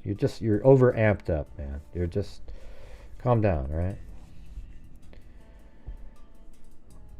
Last to go into the new year. Yeah, I know they're behind us by, I thought they were like 4 or 5 hours behind though. 540, you're on. Hi, Greg. Hey, who's this? It's Mountain Man. Mountain Man, all right. What's going on? Yeah. Hi. How you doing, buddy? Not too bad, not too bad. Yeah, you had a bit of a revelation when you said that you noticed one word that she about her sending money for somebody she loved. Well, it's like, right. It's interesting, right? And but I was listening to where you read that communication from the family, and they said they were going to extend their focus on Southern California, if I'm not mistaken. Right, and I never got the answer of whether or not she got on a bus, because she was at the bus station, but all they said was she was filmed at a bus station, and L.A. is in Southern California, so. Yeah, I only could go on memory of what the family statement was, and I was sitting here thinking you might be able to read a little something more into that statement from the family, because they appear to have some idea or feeling, being they're much closer to her than anybody looking at this case, they would have more of a feel of what they got more information from the police. They know more of her patterns of speech. I'm just saying, you might want to read that statement from the family again, and they may be giving us an idea of, what makes them want to focus on Southern California. She said the redwoods were calling. I mean, are redwood forests? Is she at a certain place that they know about doing the hippie thing? Well, see, they mentioned multiple areas in Southern California. So I don't know why they're saying that. I mean, they must know then. If she got on a bus, then the ticket went somewhere in the area. If she didn't get on the bus, then it's just like, we don't know where she is in the area. That's why they're looking down there. Well, I just heard the statement very quickly one time from you, and I don't know if maybe a little more of an analysis of the words they use and did they seem like they're thinking the worst, or do they seem like they have an idea of her location? Well, I guess we could try to look at it again. I mean, it seemed like, let me try to get to the right spot again. There it is. She said, let's see, we are devastated by Hannah's disappearance and now my father's, Ryan's, passing. It is completely out of character for Hannah to simply disappear without a trace. We remain deeply concerned about Hannah's safety, her well-being, and her current state of mind. So they're kind of throwing out there that she might have sort of a mental issue going on. Hannah, if you happen to see this... state of mind. Yeah, Hannah, if you happen to see this, know that we are not going to give up or stop searching until we find you. We know that this is something you would never do on your own accord unless you felt some type of threat or you were unwell. So now they're including that maybe she had a psychological... We know how... Two references. Yeah. We know how much you love... And you got to think like her dad probably had some mental issues going on, so then you might think that, it's hereditary or something. Who knows, right? But we are doing everything in our power to locate Hannah based on information, surveillance footage reviewed, and information shared with us. These are the facts known to my mother and I. So it says, it does not appear that Hannah intentionally missed her flight. Well, law enforcement disagrees with them. And it says, my mother and I were unaware that the alleged findings presented at the Los Angeles Police Commissioners meeting that I just played until multiple videos of the meeting were sent to us by multiple citizens. These alleged findings have yet to be relayed to my mother and I directly from the chief of the Los Angeles Police Department or any detective involved in Hannah's case. My mother and I would later learn that the police commission is a 5-member committee made up of 5 civilians, not law enforcement, who are not directly involved in Hannah's missing person case.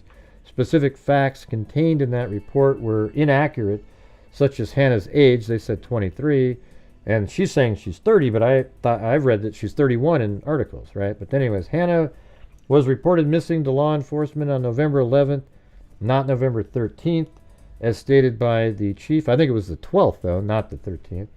The lack of communication surrounding some important details has let us feeling excluded from potentially crucial developments. However, we do remain hopeful and optimistic that the Los Angeles Police Department is doing everything in their power to assist us in locating Hannah. When my mother and I learned of Hannah's last confirmed sighting, we shared it publicly. We did so because our priority is to bring Hannah home safely. My mother and I have remained transparent from the onset of the case and will continue to be transparent. While we continue our search for Hannah widely, we will be focusing on the Southern California area, specifically all regions of Los Angeles, Long Beach, and all regions of San Diego. We extend our deepest gratitude to everyone who continues to hold our family in their prayers and to those positively contributing to our search efforts. There you go. So, okay. Well, there were 2 statements that like her mental health, to her not being mentally well, right, and that they have an awareness of her possible instability, and the police having a different opinion of her intentions about the flight, saying that she missed it on purpose. The police saying that. And they're saying they don't think she did. And then they're trying to say, well, we're right and they're wrong because look at the other things they got wrong, you know. Right. Because remember there was something out there like they saw her running to try to catch her plane. So maybe they base it on that. I don't know. I haven't seen that. Well, there's in a document. There's undercurrent of suggesting that she wasn't in the right mind, and has probably a history of that. So, and when you have investigators that they deal with so many situations where somebody doesn't want to be found, and it doesn't seem to me like they consider her to be in real physical peril. But at the beginning they say that, you know, of course they're concerned. I mean, if you had a family member disappear, I mean, what do you feel? Do you feel they were kind of gently putting out there that she's mentally unwell? Or well, it sounds like they're definitely saying that. That's kind of what we were saying originally, like, man, maybe she's got some, because I was comparing her to my friend who, you know, I mean, I don't really know her that much anymore, but she started doing drugs and then became like really paranoid. Like, people are bugging her phones. Yeah. They're doing this and they're doing that. Now, but you can get that same feeling without doing drugs. Yeah, paranoid schizophrenia. And she may have a history of that. You know, and the father. It's a lot of times illnesses like that are familial, and right. Yep. Yeah, that's what I'm hearing from them. They're like anybody else about a missing person. They would be concerned for their well-being. But then they allude to the throwing the option in of her being unfocused or unwell, and they're pretty specific in the areas that they're going to search around. I think they have an idea that she's still. What's the term they use? It's a disoriented person. I think she's. I think my thing is, I think she's out there somewhere, and then, you know, she'll just show up one day. At least that's what I'm hoping. I thought, you know, I mean, yeah. I don't know where. If we were told that she got on a bus, then I'd like to know. Well, where did she have a ticket to? And is there a way to know that? Like when she goes to the counter to buy a ticket, she's probably on, unless somebody else bought her a ticket. You know, that's one of the issues. If somebody else bought her a ticket and gave it to her, then I guess you'd have to go back and figure out who, you know. I mean, it's a pretty weird situation here. Well, there was 3 specific areas the family said they were going to focus on. Yeah, just Southern California. I mean, that's such a huge, wide area that they mentioned. It doesn't sound like they have a specific place. You know, San Diego, L.A., and some other place. You know, it's just. Well, I wonder if it sounds like they were actually trying to tell why, like they weren't supposed to mention that they were spotted, that she was spotted at the bus station. That's what it sounded like to me. And then they said, we wanted to let you guys know because we want to find her. Like, that was something they weren't supposed to say, but they're telling the police why they told people. You know, that's what I felt like that when I read that. That's what they were saying. But who knows? Yeah, well, I was just listening to broadcasts. I was thinking, you know, maybe we could read more into that statement. Just like you cued in on a certain word in one of her transmissions. So, I don't know. I was just trying to I guess trying the to keywords examine that. That's the last thing we've heard from anybody. Yeah, it was like, I got tricked pretty much into giving away all my funds for someone I thought I loved. So it's not like by him or to him. Then the other comment, the other statement that I think is important is in this last one? Yeah. It says, I'm just really scared, love, and the Redwoods is calling me, and I know I'm meant to be there. I'm being guided to the Redwoods, like you have before. I risk my freedom if this goes wrong for me. And the this, so you got the this there in that statement. The this is whatever the this is what happened in this case. Because she's saying, I risk my freedom. You can break it down right to that. I risk my freedom in this, if, I risk my freedom if this goes wrong for me. And maybe whatever the this was went wrong for her, and that's where she is right now. Or wherever she went is where she wants to be, and she has freedom, and she's choosing to be there. I don't know, but whatever the this is, that's where she is. Well, the Redwoods, wherever they are, is her desired destination. And she's at a bus stop. It's crazy. And the person she was speaking to apparently had that desire also. When she said, the Redwoods are calling me just like they called you. Yeah, I think that's either her friend or her aunt. I don't know who she's talking to in that one. Right. So they should have an idea of the area she's talking about, wherever those flipping Redwoods are. Yeah, and she even makes a statement, and she says, I want to just get a bus or whatever straight to the Redwoods. And that's on the 11th. She says it like, let's just say 3:02 or something. Then the next day, she's at a Greyhound bus station. Wouldn't you think that is what she was doing right then? Yeah. I mean, she's heading to wherever these Redwoods are that are calling her and also called her aunt or her friend was her destination. Mm-hmm. We just don't know where the Redwoods are. But if I said, remember when when the Pines were calling you, Gray? Remember that? Oh, That's where I'm going. You would know what I'm talking about. Right. So somebody knows.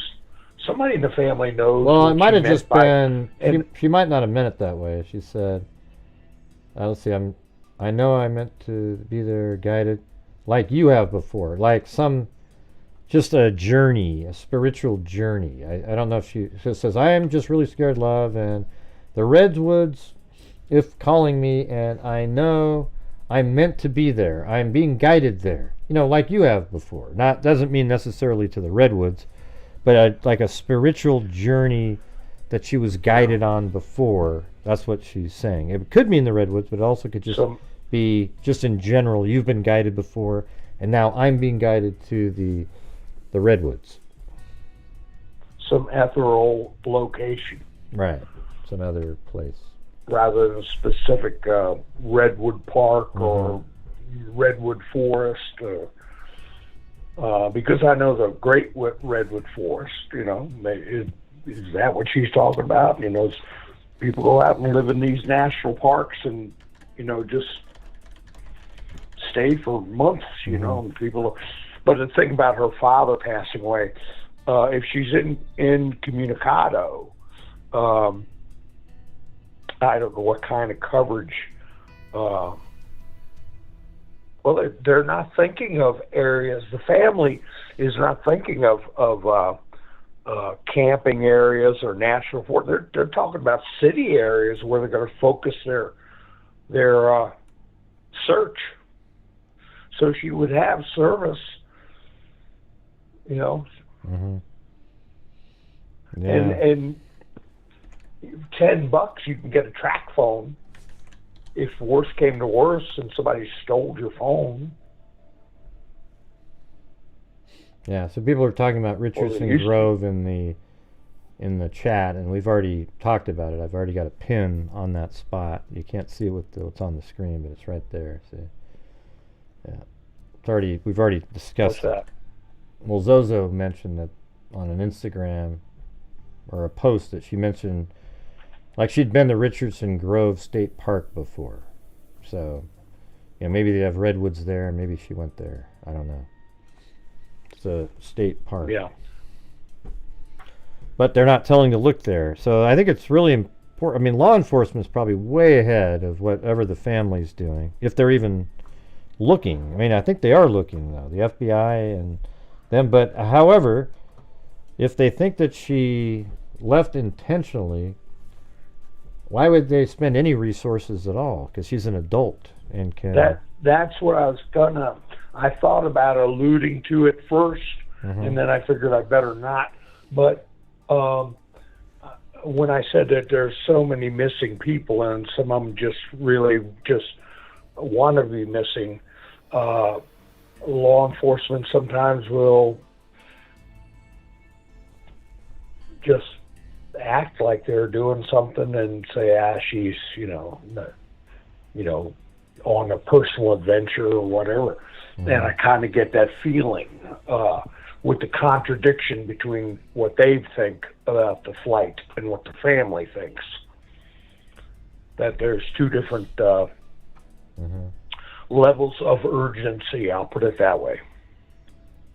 Yeah, I don't think the police view it with the same urgency.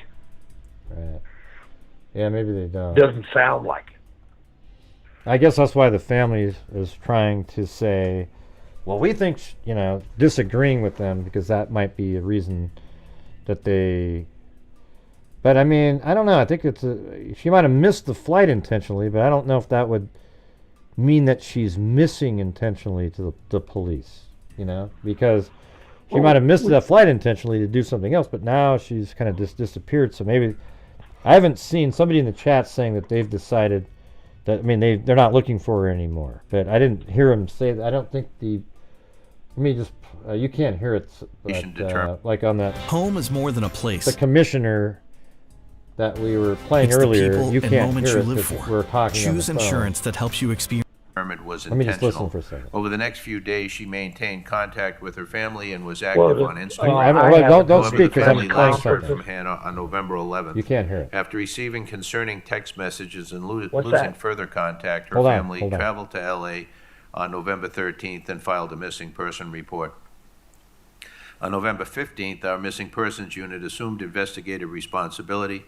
Detectives have been diligently reviewing video surveillance and employing various investigative techniques to locate Hannah, while her family has continued their personal search. Yeah, so they're still looking for her, they said. They're deploying techniques to look for her, even though they think she missed the plane on purpose. But after that, she sounds like something, they must have read the text, and maybe they're a little concerned too, so they're looking for her. I don't think they've given up looking for her just because they said she missed the plane on purpose.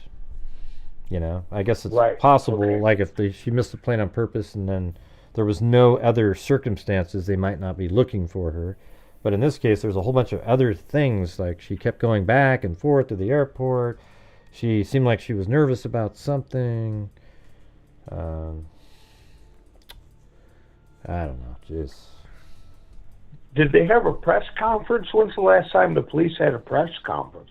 I don't think they had one in this case yet.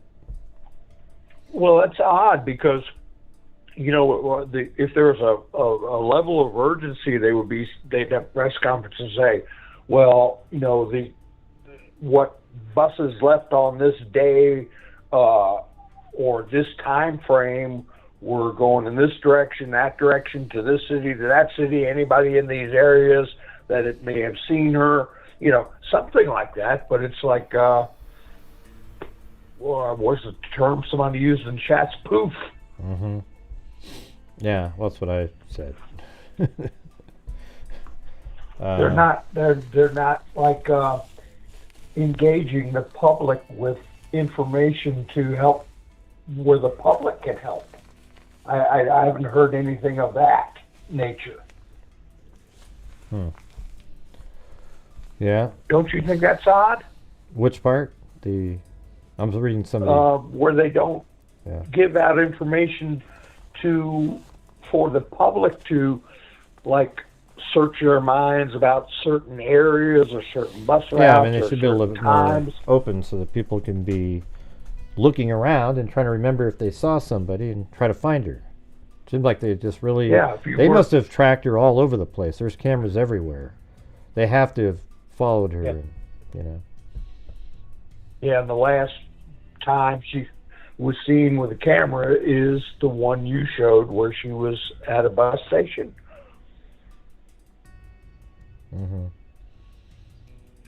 Yeah. Somebody said in the chat, what did they say? Who was that? Surfer something, just types over and over again, but said, what if she meant, if I follow my heart, they'll think I'm crazy and lock me up? Well, she didn't say that. She said, I'm being guided there like you have before. I risk my freedom if this goes wrong. That's not what she's saying. She's not saying, oh, they're going to lock me up because I'm a lunatic. She's not saying that at all. There's something about what she's doing. So we'll see. Well, what was that case that they had cameras on buses, and that's how they caught the it's that case with the dentist and his mother, oh my goodness, Adelson's, Donna Adelson and Charlie Adelson. A lot of those buses have cameras on them, and that's how they tracked down who was involved in that murder for hire of Dan Markle. So, you know, in as metropolitan area as that, she would have been seen on other footage, and you know that police would be checking footage in other places, and it's just like, I don't know, just poof. Yeah, well, it seems like they needed to give, I don't think it's poof to them. I mean, they need to do a press conference or do something. Remember that there was a case, I don't know, a couple of years ago where this family took their kids and everything, they're driving around, and everybody's like, oh my God, they've been abducted and this kind of thing, and they took off, and it was just kind of weird circumstances, but they ended up finding them, and they were, you know, the kids were all fine, they were just doing what they wanted to go be doing. You know, so then it's like, we were all just, but we don't know what's going on in, I think it was up in Michigan. I remember it was like that part of Michigan that nobody ever really thinks of as being Michigan, like the Panhandle up there, whatever you call it. Yeah, so it was way up and sort of up around and up in there, I think. But anyways, I think and then you have, my brain's fried right now. Then you have the guy that left his kayak and his wallet and his keys at a lake, and then went to meet some woman in Slovakia. Remember that case? That's how I'm going. Yeah. They drug the lake. They looked for him for weeks, and then somebody noticed his passport pinged like 2 weeks earlier in Canada. Yeah. And he took a flight from Canada to Europe to live with some internet only fan or something. Yeah. A lot of weird stories out there. But the point is that they all figured it out, you know. The people that didn't have anything really going on, that you just told me with the kids, they figured that out. They figured out the guy who wanted to go to Slovakia and live with a internet woman, and they figured out who off Dan Markle for just to be a picture of her pulling her luggage in her tie-dyed pants, and that's it. You know, it's weird. Yeah. Crazy, man.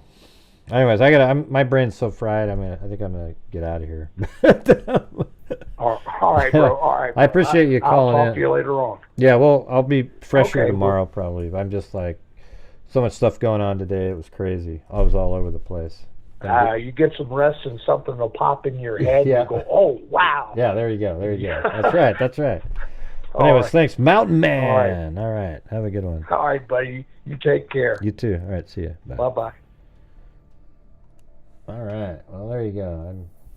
My brain's fried at this point.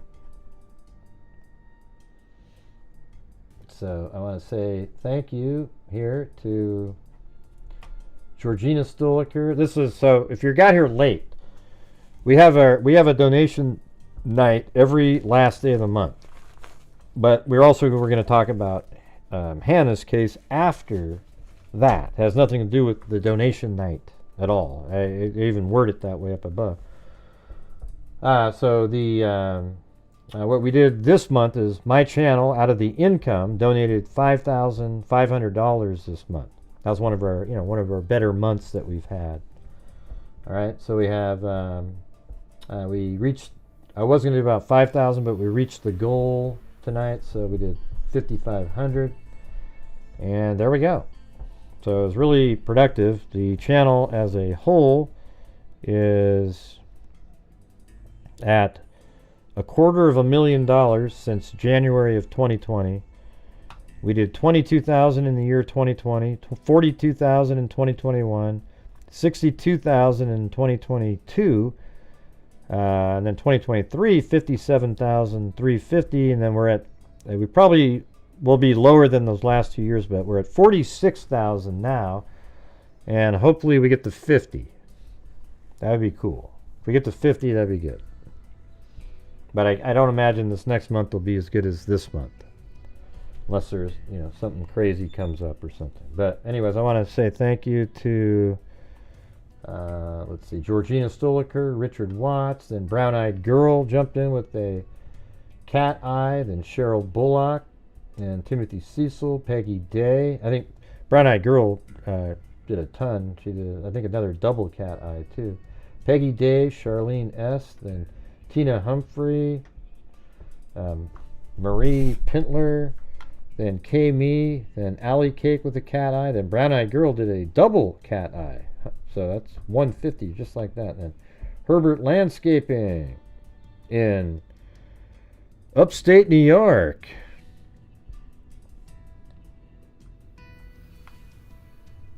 Now we don't do psychics on this channel. Psychics are absolute bullshit. Okay, there you go. Thanks, Jamie S. Then Toxic Tink and Lisa Noir with a cat eye. Jane Stotler. Then Double Play Dog Dude, and then H Doc, Susie Clue, Herbert Landscaping again. Then Brown Eyed Girl got a Megazoid. That's 160 right there. Then Michelle H, Courtney D, Brown Eyed Girl gifted 5, so that would be 185. T Chosen, Brandon Collins, then Love the Sun 100, Shells 76, Wendy Van Rokel, Viv Photography, Linda Cosma, then New Siam Team, and then Lori B with the cat eye, then Lisa Valenzuela with the cat eye, then New Siam Team again at Blank Slate, then Crime Cricket, Wendy Van Rokel, Cindy J, Lisa Noir, Alley Cake, Kelly, or not Kelly, jeez, Kathy Friedenmaker. I couldn't read it what I was looking at. Mike Fitzpatrick, Crime Cricket again, and let's see, I was looking at the wrong one. Wendy Woobles on that one with a cat eye, then Lisa Noir, Ozzy Trisha, CR, Toxic Tink, then Sunshine Susie, Lisa Noir, Fig Bear, Lynn GMB, Cave Me, Raw Time Now, Crime Cricket, CR, Toxic Tink, Raw Time Now, Wendy Woobles, Keith Alessi, not the other Keith, Lisa Noir, 23, then Shannon Key, Tina G, Sunshine Susie, CR, It's Just Bella. Then I gifted 5. And then we had Tina G gifted 5. Then Vegas Andrews, Makes Me Wonder from, what was that song again?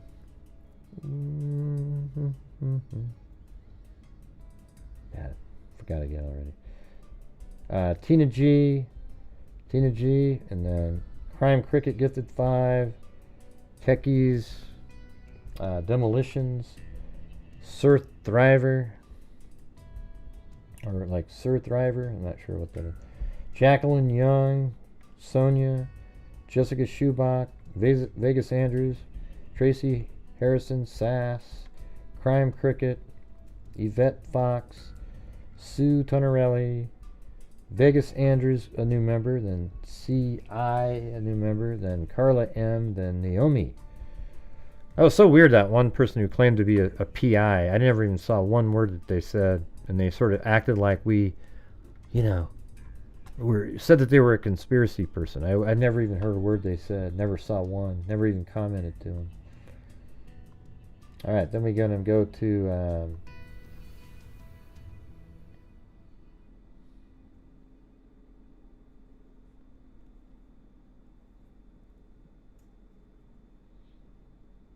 let's see.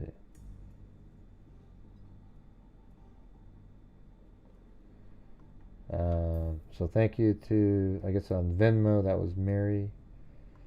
Thank you. Then PayPal, we have Play-Doh, not Play-Doh, but Play-Toh. Then we have Linda Howell. Then a cat eye from WNC Granny.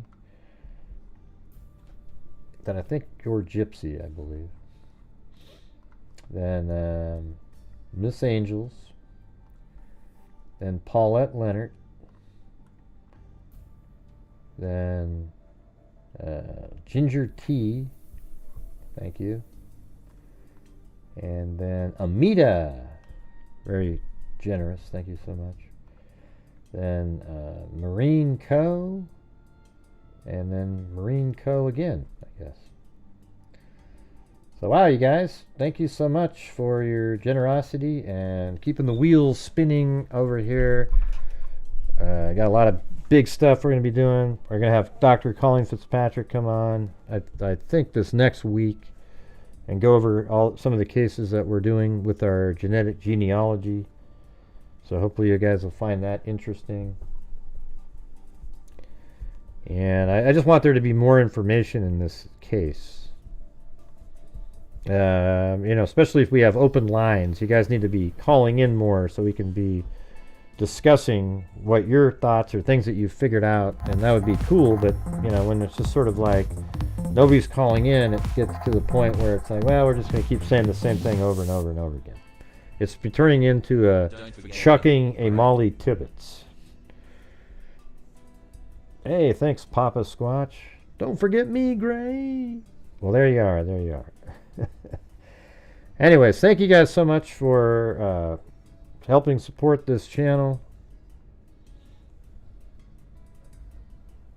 I don't know. How do we get those? How do we get the records, Zozo? Can we please bring up the father's record so we know that the death was ruled? I don't know. How do we know what that is? No, I'm not saying Maddie Bell. I'm saying, remember how that guy, when we were covering the,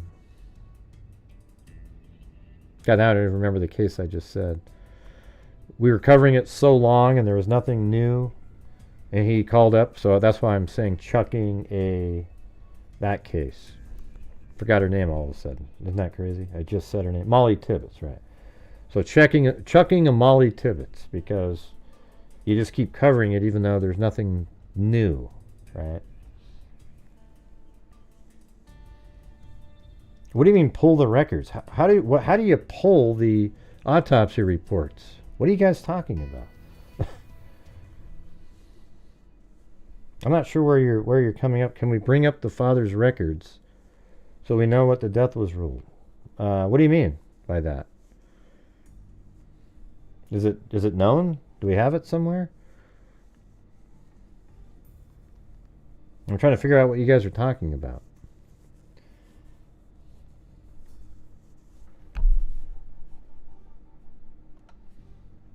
Anybody? Anybody at all?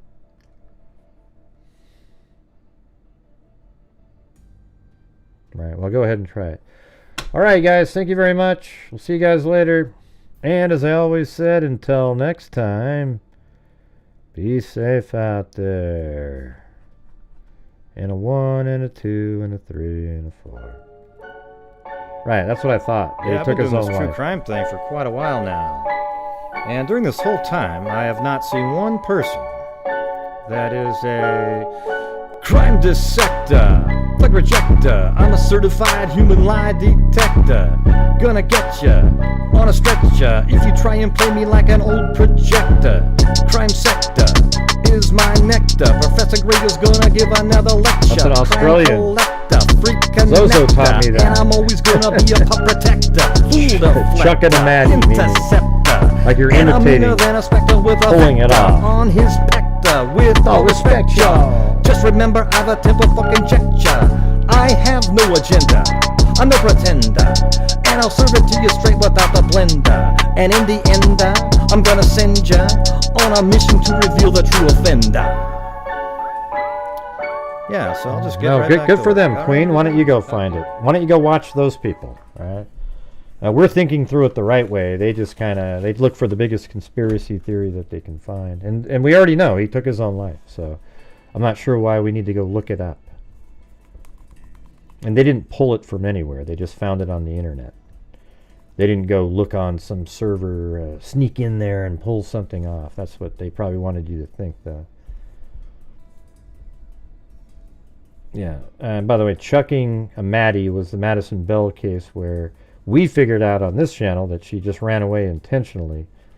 And then she came back later. So, but I was just, you can probably use that when you're saying this case is them doing this, you know, like this case, I'm just referring to myself chucking a Molly Tibbetts because that case was already yeah, that's what you get when you fall off of a building, multiple blunt force injuries. Yeah,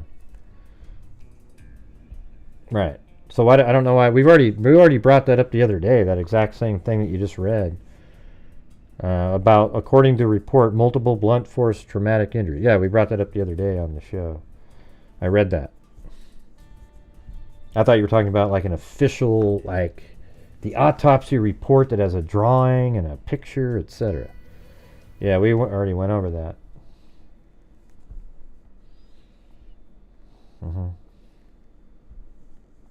Right, you can't determine it because it's just, you know, was he shoved off the roof? We don't know. You know, they might have been able to see something, a handprint on his back or something, right? There's no video of him jumping. It just looks like that. And there's no evidence that apparently that he didn't do that. Right? So with the lack of evidence, that's where the conspiracy theories jump in. And I mean, I'm not saying it's not possible somebody did something to him. I mean, it's really odd that he took his life before having a resolution on his missing daughter when he was there looking for her. Ah, geez, Queen. Well, why don't you spend all your time digging into the PD covering up something? We don't do that here. That's just a complete waste of time, and you can. I know it creates more content for people. Yep, I'm always thinking visually. All right, everybody. Thank you for being here, and I appreciate all your support. Sorry for all the trolls earlier. Sorry for entertaining the trolls at times. There was just so many of them, it was hard to, it was just like being fired upon. And then that actually ended up making me respond to normal people not as politely as I would have wanted to, but you know, some shows are better than others, right? Like yesterday's show was good, the day before was good, today was okay, but we had too many trolls, right? I just hope you guys, being the freaks, are proud that we're at $250,000 in a 5-year period given to the true crime charities, etc. And I don't make anywhere near as much as many other true crime channels out there that get way more views, and etc. And you just kind of wish that some of them would do the same thing, and then we could be making a massive difference. I mean, we make a huge difference just ourselves, but imagine if like 5, 6, 7, 8, 9, 10 more channels were doing something similar. Whew. Wow. Wouldn't that be amazing? So, anyways, thanks everybody. We'll see you guys later. And as I always say, until next time, be safe out there. And a 1 and a 2. Well, I like this one.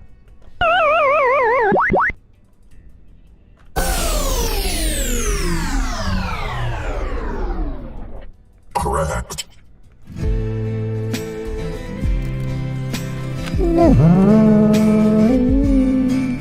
They call the rising sun.